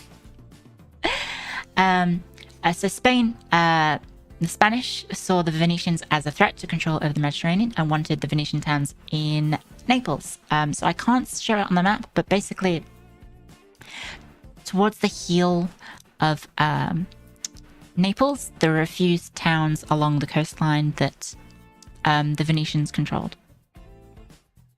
And then, just for a laugh, I put Venice, just a silly little sausage that wanted more land and money. I'm sorry for not being so academic and not rigorous, so strict and historical with this little description. I couldn't resist. Okay. Everyone wanted Venice's money and land, essentially. Because as you can see, the Duchy of Milan here, a lot of this land could technically be seen as part of the Duchy of Milan, and France wants it. Okay. So, moving into the War of the League of Cambrai. We get into the prelude. So, we technically haven't started the conflict yet. My immersion in history ruined. Sorry, B. Zenkichi, sorry. Also, hello, Volcrum. Welcome. Okay, so the start of the conflict begins in 1507, when Louis XII retakes Genoa after the city had revolted against the French rule that was established there. In mid-1507, Louis and Ferdinand II of Aragon meet to set the groundwork of an alliance against the Venetians because they both wanted Venice dealt with, essentially. So we have the establishment of an alliances focused on getting rid of the Venetians, because they're not exactly the most popular bunch. I mean, even today, if you ask some Bizaboos who they hate the most, and they probably won't say the Ottomans, they'd probably say the Venetians. Venice sounds like a mischievous dachshund, kind of. So yes, Julius II manages to convene an alliance between Louis and Maximilian, which was, again, to do with dealing with the Venetians. But the alliance falls through. So we almost had an alliance between the Habsburgs and the Valois over control of Venice, or fighting Venice, which is quite the achievement of Venice to unify the Habsburgs and Valois against something. So yes, Julius encourages Maximilian to attack the Republic of Venice, and Maximilian himself uses his journey to Rome to get coronated as his imperial coronation as a pretext to march into Venetian territory. You remember hearing somewhere that the Venetians tried to save art and knowledge during the sack of Constantinople? Yes, they did. They saved a lot of cultural artifacts, including the Four Horses, which are still in St. Mark's Basilica, not St. Paul's. Yes, they did manage to quote unquote save stuff, which they saved by taking it, which is a very sort of British approach to artifact saving, I guess. And yes, so Maximilian is granted 12,000 troops for his Italian Zug, which is the, I believe, the German term for the march that the emperor is supposed to make for his coronation in Rome by the Pope. So 12,000 troops might not seem like a lot, but bear in mind that I believe the largest army in this entire conflict is about 25,000 troops, I think. So large armies at this time, you have to ignore what you know from games like Europa Universalis. Like, people weren't marching around in Europe with 50,000 soldiers at once. Okay, so moving on. So Maximilian requests permission to march through the Venetian territory, but the Republic believes this to be a ruse and figure that it's Maximilian trying to attack. And guess what? They were right. So Maximilian proclaims himself Holy Roman Empire in Trent, which is to the north of Venice. I think if I show this map. Trent is... Trent is this one here. So it's basically right on top of, to the north of Venice. And Trent is a bishopric. It's not just like a random place. They just didn't know how to build their nation properly. 100k stacked by 1500, by the way. Yeah. No, it's because France had they had Lucky Nation enabled. So they get extra troops. Just taking a sip.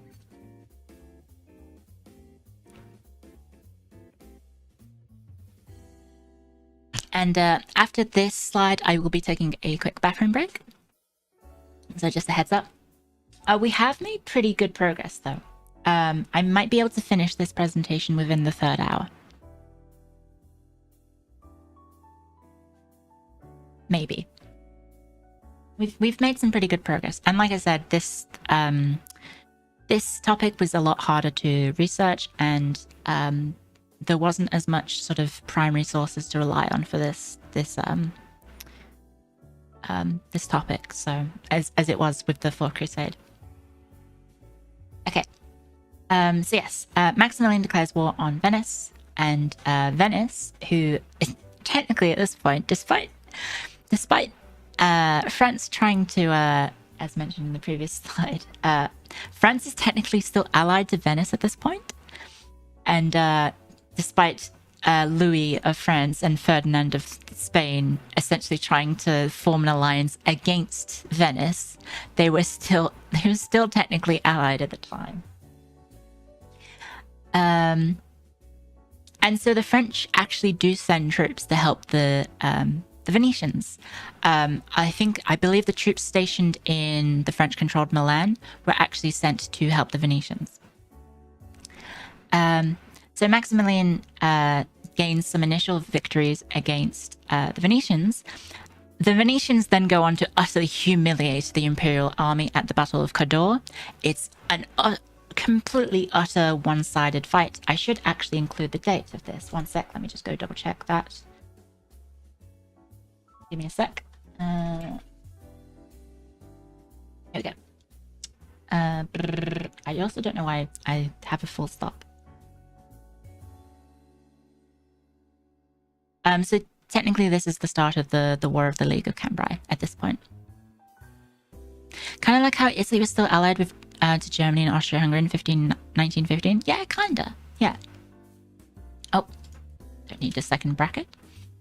So yes, Venetian counteroffensives into the Holy Roman Empire are incredibly successful. Venice captures Trieste, which, if you don't know where Trieste is, it is... I believe it's this bit here. You see this bit where Venice and Istria are... Venice here and Venice here, which is Istria, is disconnected. Trieste is this bit here that connects Venice to Venice's land in Istria. Hopefully that made sense. And then, yes, Venice agrees to a separate 3-year truce with Maximilian, much to the dismay of the French.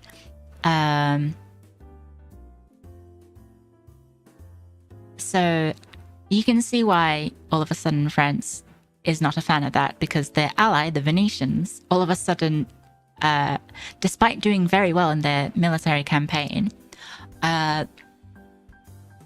pieces out against his political rival, which were the Habsburgs. And so that pisses off Louis quite a lot. And so we move into the League officially forms and attacks Venice. But I'm going to quickly go run to the bathroom, guys. So I'll only be a few minutes. I just need to... Yeah, I've got plenty of water still. Wrong one. Okay, I'm just going to take it. It's not going to be 5 minutes. Just ignore the 5. It's going to be like two minutes maybe. So make sure you stretch as well, guys. Stretch your legs. And I guess if you're just take a little break as well. So yeah, I'm just going to go to the bathroom. Okay. Hopefully everyone's back. Okay. So now we're into the war proper. Okay. Hopefully I can do this justice. So the League of the League of Cambrai forms, or organized by the Pope. So I'm joking. Hello, came for the hashtag. Will stay with the history. Welcome, Nell. Thank you very much. At least it wasn't as backstabby as this. Yeah. You can't expect to replicate a university experience without the means of getting into the country. Riverson, welcome. Thank you so much for the raid. I'll give you a shout out very quickly. Riverson. You finished a game. Nice. What were you up to? Eastwood. How did it go? I don't know what that is, sorry. But for the people from Riverson's raid, welcome. My name is Cleo Iti. I am a history professor, and I'm actually using my I'm using my qualifications on Twitch. I'm doing a history lecture on the War of the League of Cambrai. We're currently 2 hours in. So you're joining a little bit late, but welcome. If you want to learn about history, then some wacky history and diplomatic fuckery, then by all means stick around. I usually play strategy games and history games. If that interests you, yeah, feel free to stick around. Thank you so much for the raid. You beat the breeder bot. Nice. Breeder raid. Oh gosh, that's a bit spooky. But welcome. Thank you. Oh, I wish this thing updated automatically. Thank you for the follow as well. It's a long story. Okay. Thank you so much for the raid. Okay. So now back to Venice being punching bags, essentially. So the League of Cambrai fawns, and the Pope manages to bring on board the aforementioned the French, the Spanish, the Holy Roman Empire, and the Duchy of Ferrara against Venice, and also the Papal States as well. And so this is very, very quickly a one-sided war, as you can probably tell from those odds. So the French army outnumbers the Venetian forces 2-1 at the Battle of Agnadello in 1509, which is a catastrophic defeat for the Venetians, who are now left completely isolated. They have no friends in the world. They also have the threat of the Ottomans attacking at any moment as well. I think they might have had, at this point, technically still a peace treaty with the Ottomans, but what's a peace treaty to anyone, really? It's just a piece of paper. You can just rip it up. And so, yes, the Venetians very, very quickly lose the terra firma, which, if you remember, guys, the terra firma is this land in mainland Italy that was controlled by the Venetians. So all the territory that's outside of the lagoons of Venice is called the terra firma, and very, very quickly in this battle, the Venetians just completely lose all of that territory. Basically in the blink of an eye. The French, the Habsburg army, the Papal State, the Spanish and the Ferraran armies very quickly just overrun the territory. And the Venetians can't really do anything to fight back, so they do at the Siege of Padua in 1509. A large imperial army force, led by the emperor himself, attempts to retake Padua, which had flip-flopped in control between the Venetian and the League side. And so Venice had recently retaken it. And so the emperor is just utterly incapable of taking the city. And then he's unable to pay for his mercenaries and his regular soldiers. So he just withdraws back to his own territory in Tyrol. And that is basically all the emperor does in this conflict. So he's very, very quickly out of the picture, and that's how he earns the nickname the Penniless. Yeah.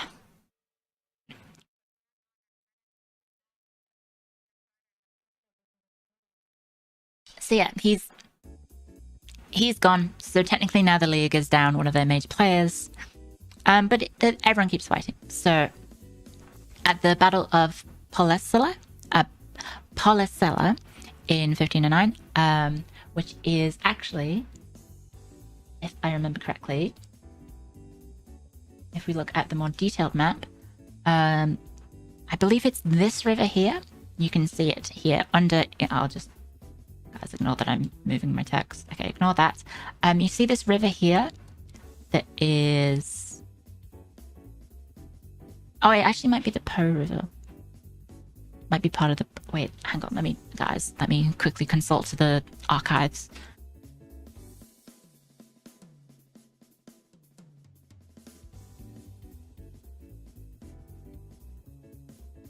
Yeah, I spelled it wrong.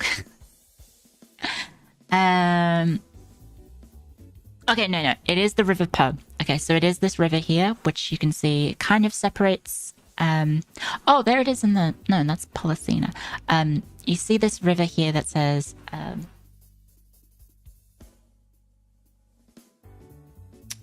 it says here the Po River. It's basically on this river, and it separates Ferrara from Venice, Venetian territory. And so the Venetian navy was actually up this river. Possibly to deal with the any incursions from the from Ferrara, and to, you know, hamper the Ferrarans and to, you know, siege down the Ferrarans. Oh, one sec, got a cough.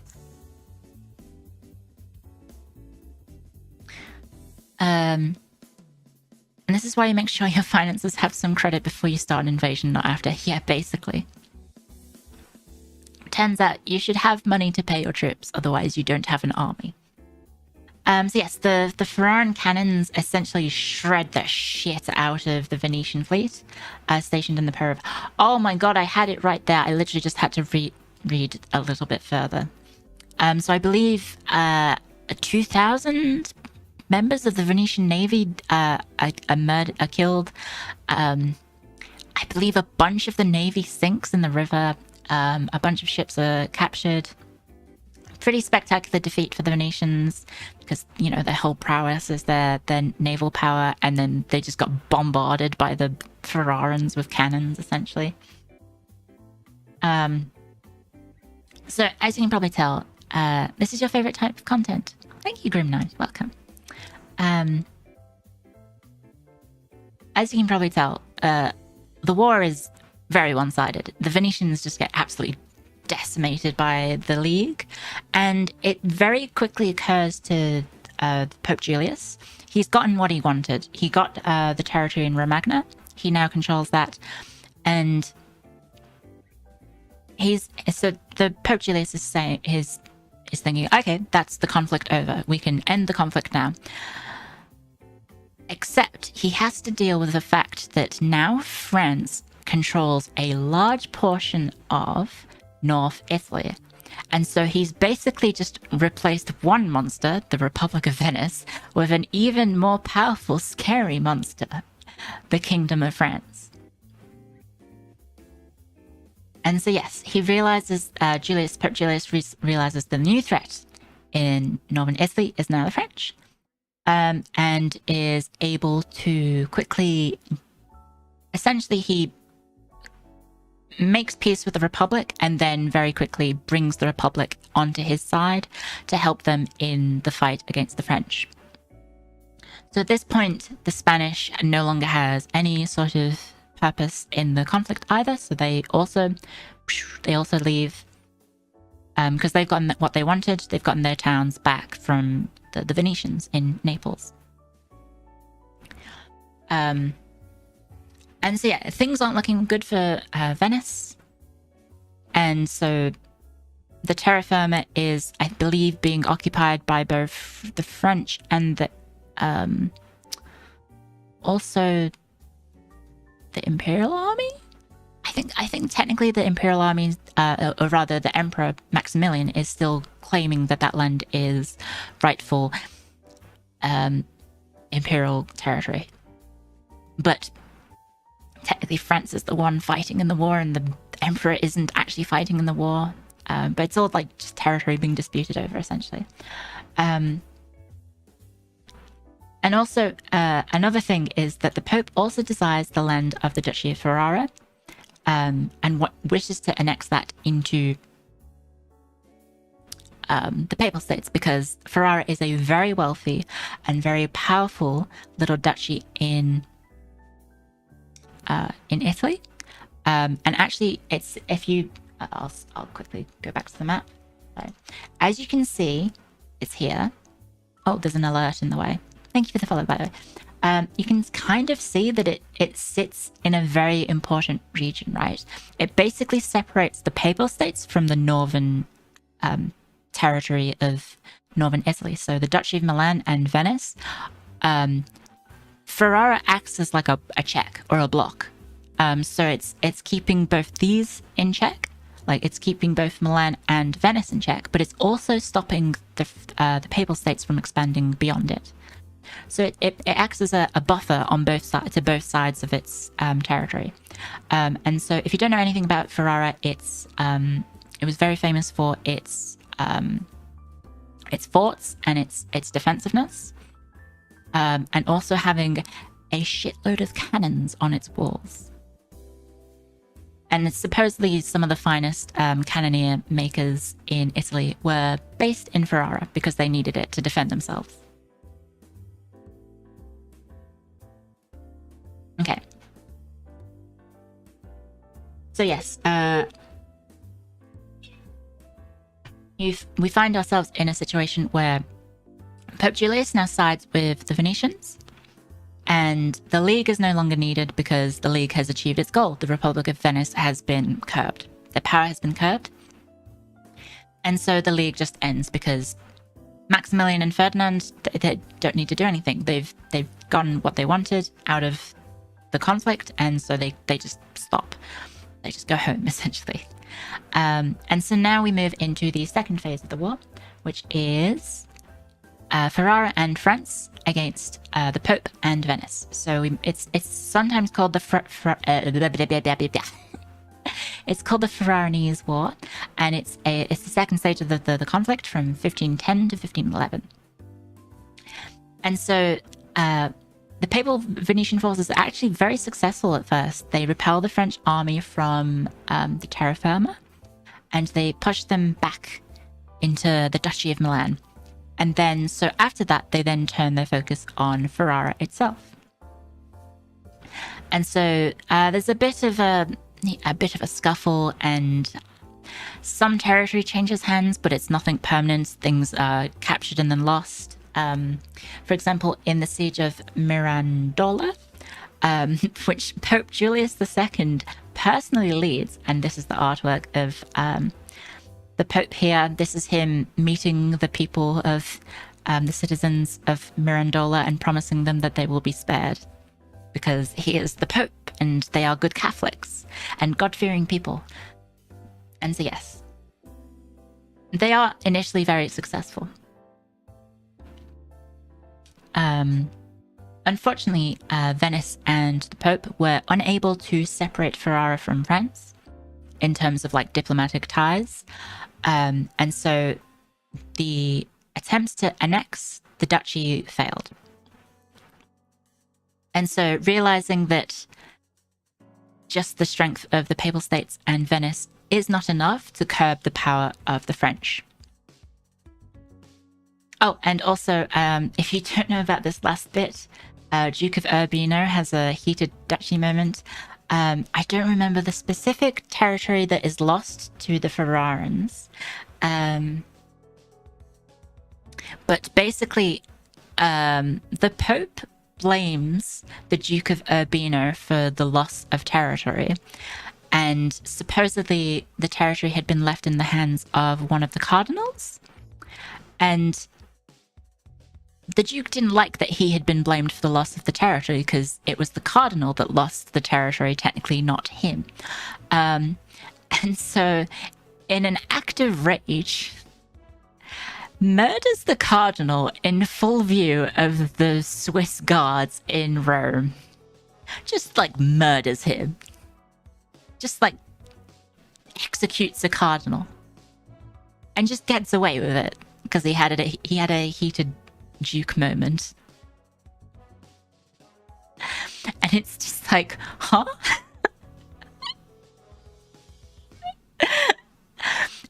It's such a just like bizarre moment that happened in the war because like the Pope's just like, it was all your fault, and then the guy being like, no, it was his fault, and then just fucking shanks him and just like gets away with it.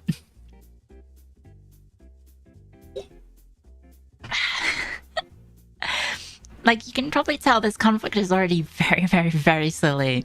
And then you have moments like that happening, and it's just like, what? Okay, so we move on very quickly to the third stage of the war, which is from 1511 to 1514. And we have the Holy League, which, if you remember, basically everyone gangs up on France. So if we go back to this page, you can see it's France and Ferrara are the main powers involved on the French side, and the Holy League calls in a bunch of other, basically recalls the Spanish and the Holy Roman Empire in, but also manages to call in the British and also a lot of Swiss mercenaries to help. So yes, Spain and the Holy Roman Empire joined the conflict against the French. Ferdinand signed the Treaty of Westminster, so that's Ferdinand of Aragon, so Ferdinand, the Spanish Ferdinand, signs a treaty with Henry VIII of England, and so England joins the side on the League. He joins the Henry VIII joins the Holy League against the French because Henry VIII still desires, I mean, he's an English monarch, he desires the French land. So he uses the League as a pretext, as a justification for him to invade and attack the French. And so he invades and raids northern France.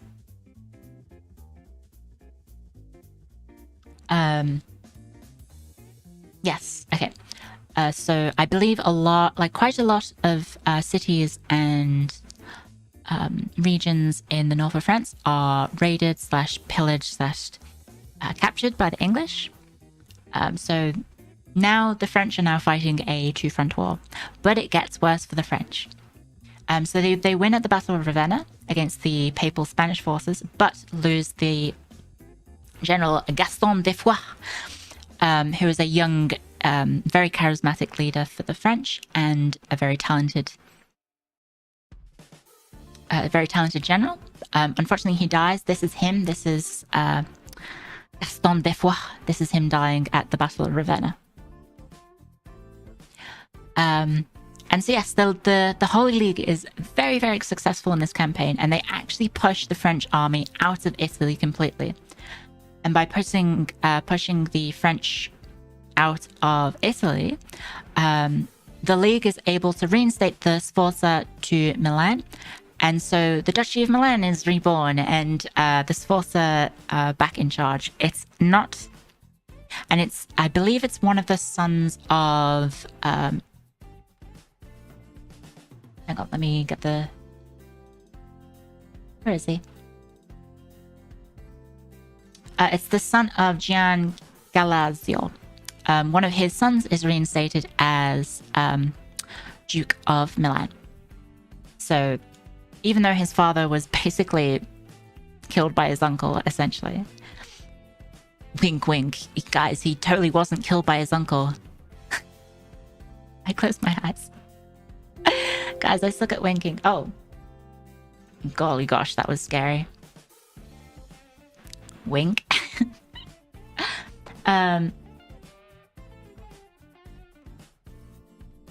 Okay. So his, I guess, technically his, like, great-nephew? Second cousin? I don't know. I'm bad at thinking. Oh yeah, Flodden is connected to the war. We will get to the Flodden conflict. Okay. So back to this. So yeah, French troops withdraw from Italy in 1512. And also in Florence. So Florence had sided with the French. And were basically, if you remember the conflicts earlier with Charles VIII marching into Naples, he was able to do so because he got access through Florence, because Florence supported, Florence was a pro-French ruling republic, essentially, at that point. A pro-French republic at that point. So in 1512 as well, so not only is the Duchy of Milan reinstated and the French rule is overthrown, but the Florentine Republic is also invaded and their pro-French ruler is overthrown, and how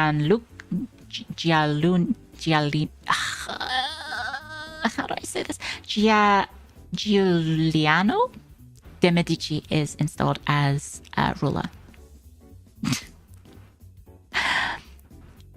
Juliana. Okay, thank you. Sorry, I should have realized it's Juliana. My bad. So yes, continuing on with this point. So because the English are involved in the conflict, the Scottish get called in by the French because the French and Scottish are allies. I believe Louis XII had reinstated the alliance with the Scottish to try and restore the Oud Alliance, which, if you don't know, is the historical alliance of the Scottish and the French based on their shared distrust and hatred of the English, essentially. So yes, Scotland gets called into the war. Yes, the Oud Alliance, yes. Essentially, it's like a 16th century version of the Oud Alliance. So yes, Scotland enters the war, and King James IV valiantly rises to the challenge and invades England, and then very quickly dies in the Battle of Flodden, along with a large portion of the Scottish nobility. Basically, this battle was a massive disaster for the Scots. They get absolutely destroyed. Henry wasn't even there. Like, Henry VIII wasn't even there. This is just a random English army that... I say random, that's a bit disrespectful. This is just an English army that wasn't even led by the king, that fought off the Scots and just absolutely destroyed them. So yeah, it causes a massive political crisis in Scotland. Scotland very quickly leaves the war. So they're in the war. They're in the War of the League of Cambrai for about less than a year, definitely. And a very heavily pregnant Catherine of Aragon led the English army to victory? Really? Is that true? I didn't read too much into it because it's just a blip of... It's just a blip on the actual broader topic. So yes, the Scots are like, well, we're out. We just lost our king. Also, fun fact, King James IV's death at the Battle of Flodden is the last time a monarch from Great Britain actually died in combat, which is a fun fact. Just a blip of the Scots getting wrecked again. Yeah, kinda. So we have the Scottish enter the war, very quickly leave the war, and the British or the English rather, are invading France from the north.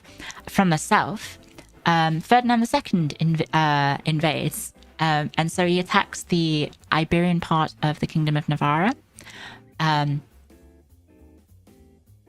And so if you don't know who that is, it's just it's a little kingdom. I don't know if any of the maps include it. No. Okay. If you don't know what the Kingdom of Navarre is, it's basically a tiny, tiny little kingdom compared to the rest of Iberia and, well, France. And so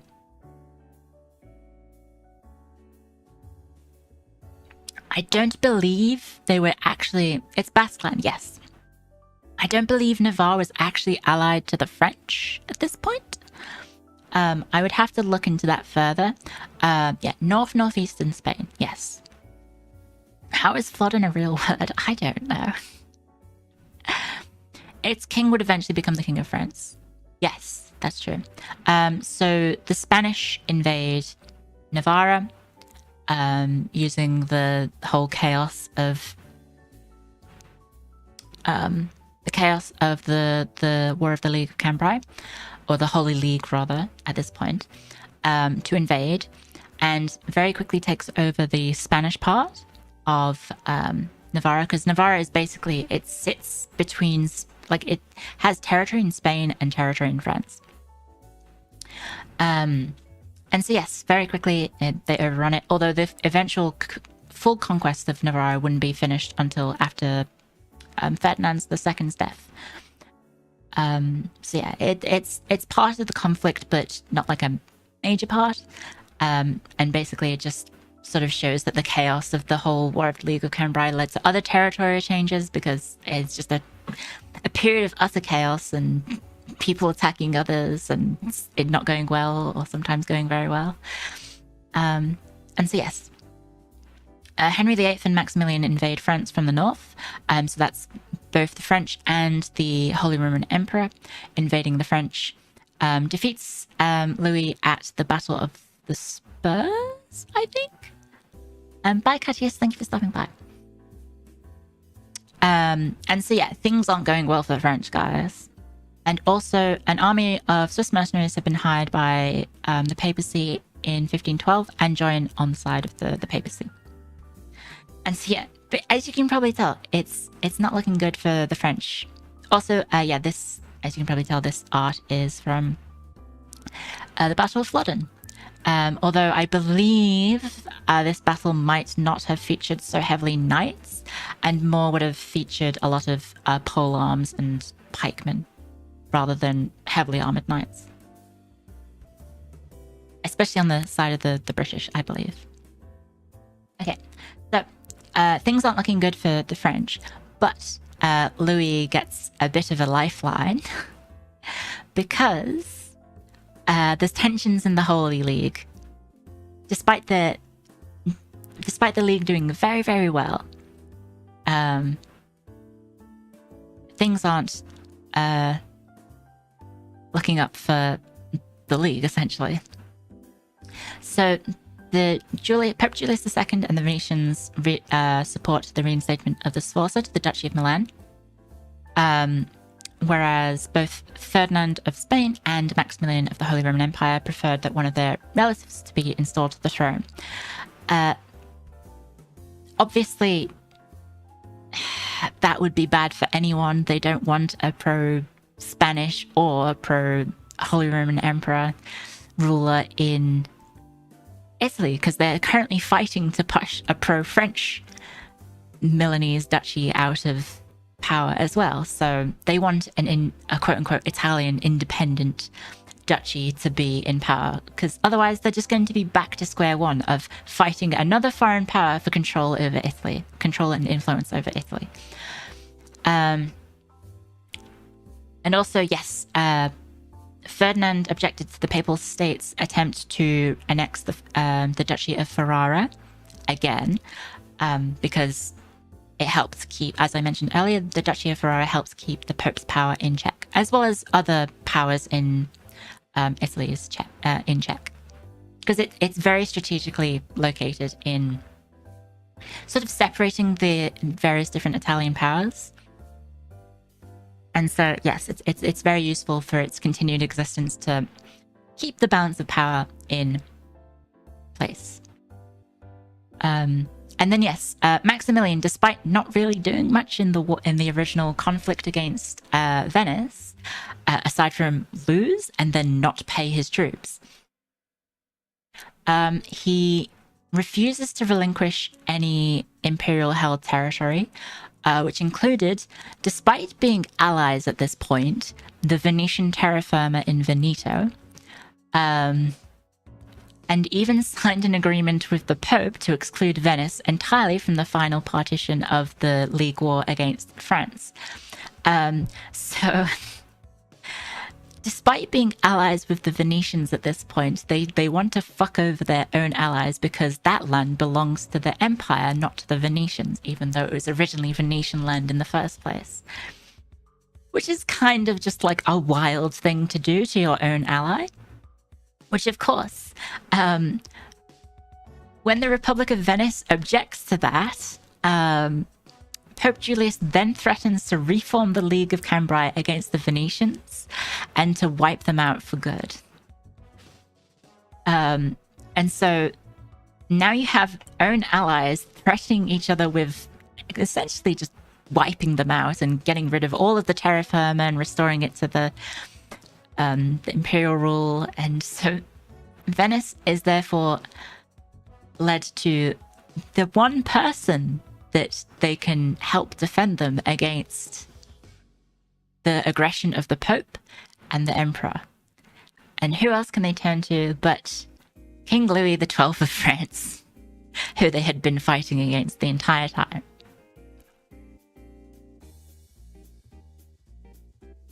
So, a treaty at Blois is signed between the Venetians and the French, pledging to divide all of northern Italy between the French and the Republic of Venice. So Venice basically swaps sides and joins on the side of the French. And this was in, I forgot to mention this, in 1513. So yes, Venice is, oh, I typed a number. I typed a 5. Sorry, guys. What's up with Venice and switching sides? Everyone was doing it. Everyone was doing it, Yoshi. So yes, Venice swaps sides, and the newly reinstated Duchy of Milan joins the war effort against the French and now Venetians, despite the Venetians helping reinstate the Milanese and siding with the Milanese, like that the Milanese force should be back on in control of Milan. Despite that, they also side against the Venetians. Yeah, it's not really Venice switching side as opposed to their entire alliance throwing them under the bus again. Well, not again, but yeah. It's like the Simpsons Bush meme. Yeah, kinda. So, moving on to the next bit. France is on the ropes. Unless. So this is just like a series of fortunate events for Louis XII. Despite gaining the alliance of Venice, the war was still looking very treacherous for the French. They had been forced out of Italy. They were now having to defend themselves in the north of Italy from both attacks from both the French, not French, they are the French, from the English and the Holy Roman Empire. They have to deal with conflict from the Swiss incursions into their territory. They have to deal with incursions in the south from the Spanish. And thank you for the lecture. You're welcome. I hope you're enjoying it. If you need to head off, that's I understand. We are near the end, technically.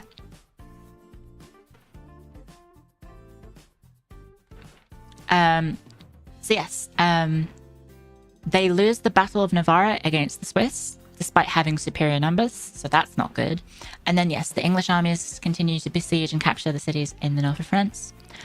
And then also the English start an offensive in Guyane, which is, I'm probably butchering the pronunciation of that. I believe that is in southern France or western France.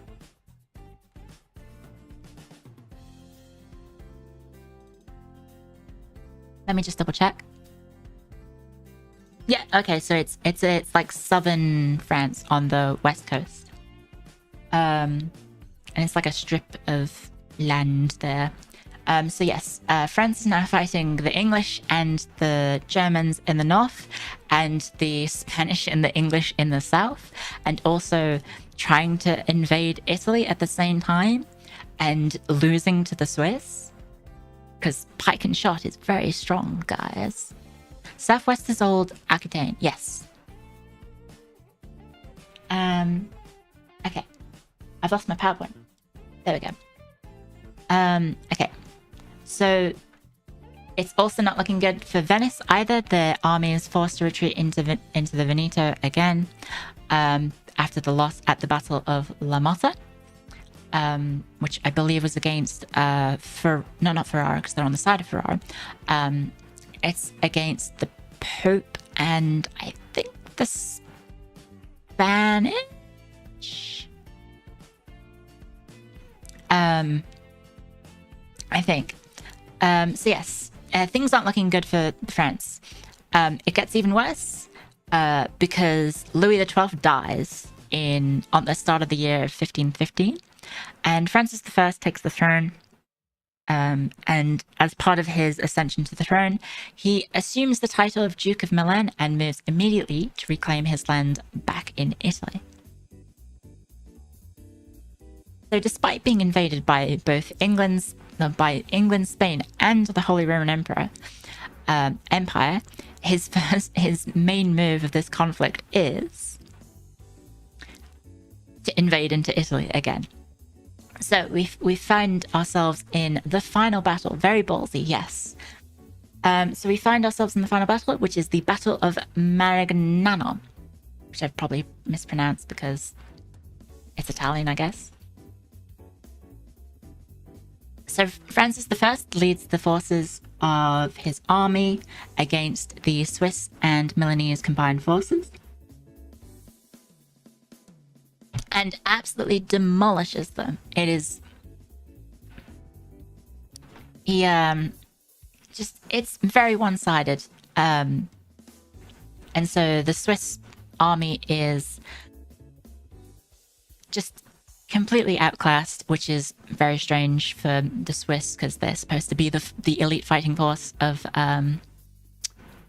Europe, and so for them to be just utterly outclassed by the French with the assistance of the Venetians is very shocking. And so yes, the battle is exceptionally decisive. The Milanese is once again overthrown, and so France recaptures Milan, removes the Sforza from the Duchy of Milan, and France is now control of the duchy again. Pope Leo X, who has taken over from at this point who's taken over Julius II, who has died, is deserted by his Swiss mercenary army and eventually meets Francis I at Bologna. And so this is essentially the Pope giving up. Wasn't this the one where the French had a lot of Landsknecht? Yes, it is. This is a very interesting battle. So I believe these are the Landsknechts down here. Maybe? Or maybe no, this would be the French, right? This would be the French. And so maybe this is the Landsknechts over here. It's very hard to interpret this artwork. There's a lot going on. And you can see all the cannons there. So I believe... I forget which battle it was, but during this war is when cannons are heavily featured in field battles and become exceptionally instrumental in winning battles. And so you see the rise of pike and shot and the decline of just pure pike formations, essentially. You'd be very concerned as infantry, yes. Oh, you mean because it's right in front of their line? Yeah, well, the pikes are basically defending the cannons. They started realizing that, hey, a cannon does good work on people too. Yeah, kinda, yeah. Okay, so back to the diplomatic situation. Essentially, Pope Leo, deserted by his army of mercenaries, surrenders. So he forfeits the lands of Parma and Piacenzo, to the French, and surrenders Modena to the Duke of Ferrara. So it's pretty poor showing from Pope Leo the 10th. But in return for surrendering this territory,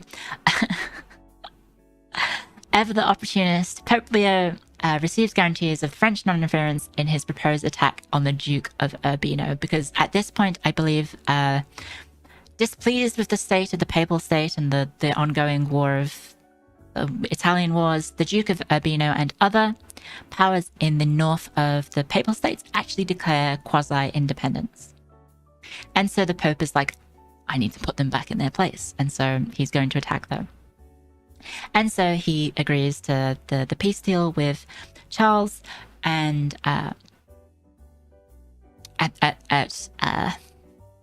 the cost of ensuring that he can attack the Duke of Urbino without the French getting involved. Oh, shoot. So yes, the Treaty of Noyon is signed between King Francis and the newly crowned Charles V of France, of Spain, rather. So, what's his face? Ferdinand II dies. His son, Charles V, I believe, takes to the throne. I believe he was Charles I of Spain. but he's Charles V of the Habsburg family. Yes, so he's the first Habsburg ruler of Spain.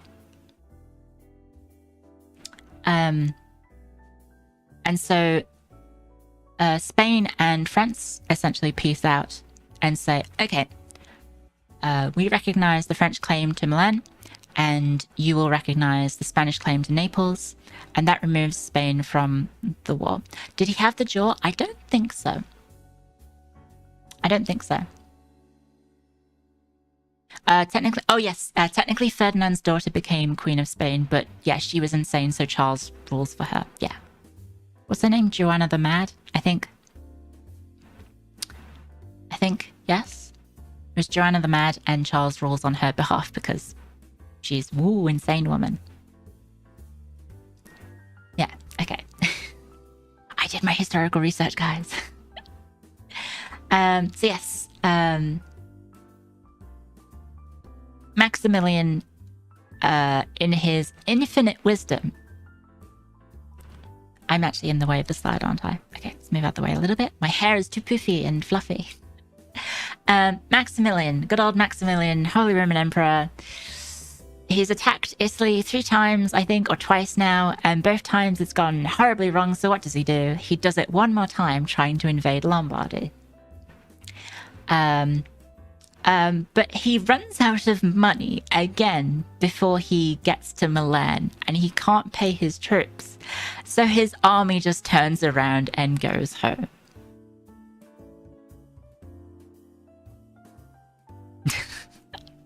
Which is just like, at that point, Maximilian, what are you up to?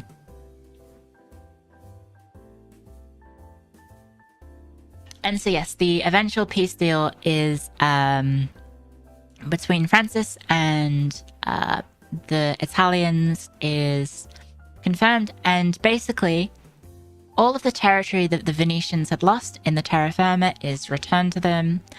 And so we end up with the war starting with France controlling Milan, Spain controlling Naples, Venice controlling the Terra Firma, and the Papal States controlling the Papal States. And we end up in the exact same situation of France controlling France, the Spanish controlling Naples, the Papal States controlling the Papal States, and Venice in control of the Terra Firma.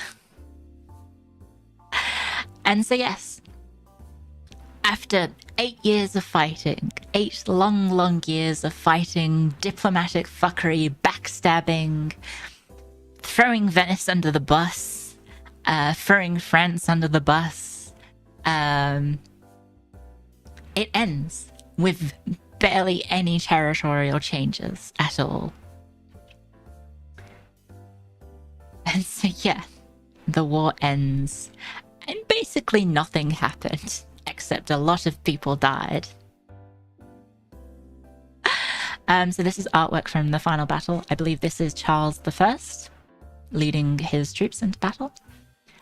And so yeah, guys, those darn warlike Europeans, yet no one wins, essentially. And so yeah, guys, that's it, guys. Hopefully this helped explain the War of the League of Cambrai and why it was such a clusterfuck. So yeah, in conclusion, guys, the War of the League of Cambrai was only a small part of a larger conflict known as the Italian Wars. Despite no major territorial changes occurring, the conflict had immense impact on the geopolitical structure of Europe, with the advent of the Spanish Habsburg dynasty rising to power. Yes, which I mentioned in the next point.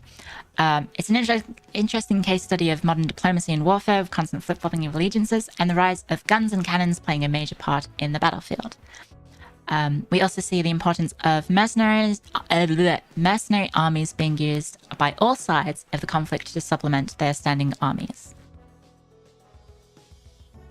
And so you see the rise of, you see the decline of the traditional knights in military, and the rise of, what was it? Aquabuses, water buses. I've forgotten how it's pronounced. Aquibus. Arquebus. I don't know how to pronounce it. Arquebussy. Arquebussy. The arquebussy is very important in this conflict. The water cars, yes. And so yes, you see the decline of the knights and cavalry, I believe, and the rise of foot soldiers using cannons in warfare, essentially. I know I didn't touch on it too much because I feel like this presentation, which is already almost 3 hours long, if I went into the details of every single battle, this presentation would be another 2 hours. And I did want to try and keep it a little more concise than the Fourth Crusade one, because it is technically it's a longer time period, but it is a more concise conflict, but requires explanation of the backstory, which is the heavy part of the presentation. So hopefully it helped, guys. Hopefully it was a fun explanation of the War of the League in Cambrai. And if you guys have any questions, now would be a good time to ask them, and I'll try to answer them. That said, like I mentioned at the start, it's a very complex. It's quite complex. There's a lot of diplomatic maneuvering. Yes, you can go brush your teeth. Thank you. Will this be on the final exam? Maybe. Maybe I could do an exam, guys. Was Louis XII the other name we had to remember? Yes. So Louis XII was Louis d'Orléans, and he became the French king. Has eyeing the French ever led to anything good? I don't know. Can you explain how magnets work? No. How did this war affect the overall power of the papacy? So the papal state and the Pope itself, despite not achieving much territorial gain, their diplomatic and political power did increase dramatically during this size, as you can see by the papal state basically wrangling the Holy Roman Empire, the French, the Spanish, and who knows what else into these hodgepodge alliances and leagues against various different powers that threatened the papal state. You can see that the Pope is able to utilize these massive powers for their own personal gain. And it showed the importance of the Pope in medieval politics. How will this affect LeBron's legacy? I don't know. Will there be a term paper? Hopefully not. I don't want to have to mark term papers from chat. That's too many term papers. Or rather essays, because we just call them essays here. They didn't get ecclesiastical investiture in the HRA, did they?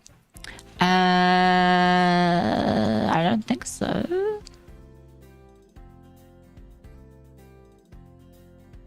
Pope Julius II was also a big, and also Pope Leo X were big advocates for indulgences, and which also didn't help with the papal state. The papal state's reputation and the reputation of Christianity. Over 100 more essays for me to mark? Please no, guys. Please don't.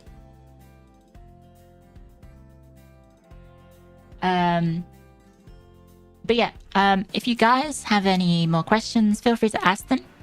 Otherwise, I guess we might be done today, guys. I think we might be done.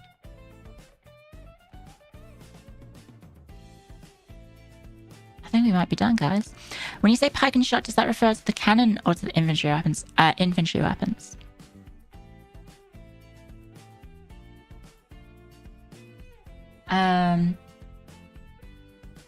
So yeah. Did Scotland lose anything besides the king? They lost a lot of their nobility as well in the battle. And they also just got kind of humiliated by the English.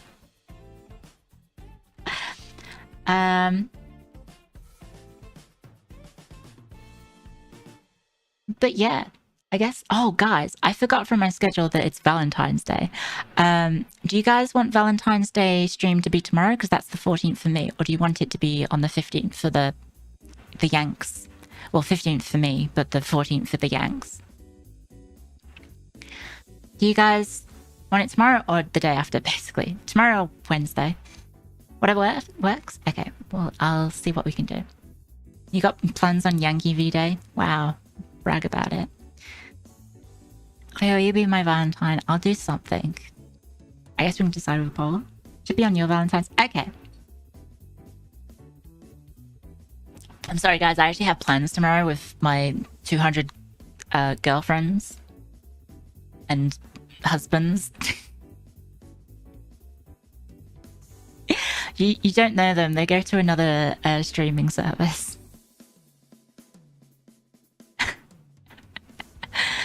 I'm joking, of course. I'm very alone. You're giving chocolates to 3 different girls on Tuesday. Oh, good luck. Anyway, I guess that's it, guys. Thank you so much for coming, guys. I hope you enjoyed this history lecture. I hope you guys enjoyed the stream, and I hope you have a wonderful end of your weekend.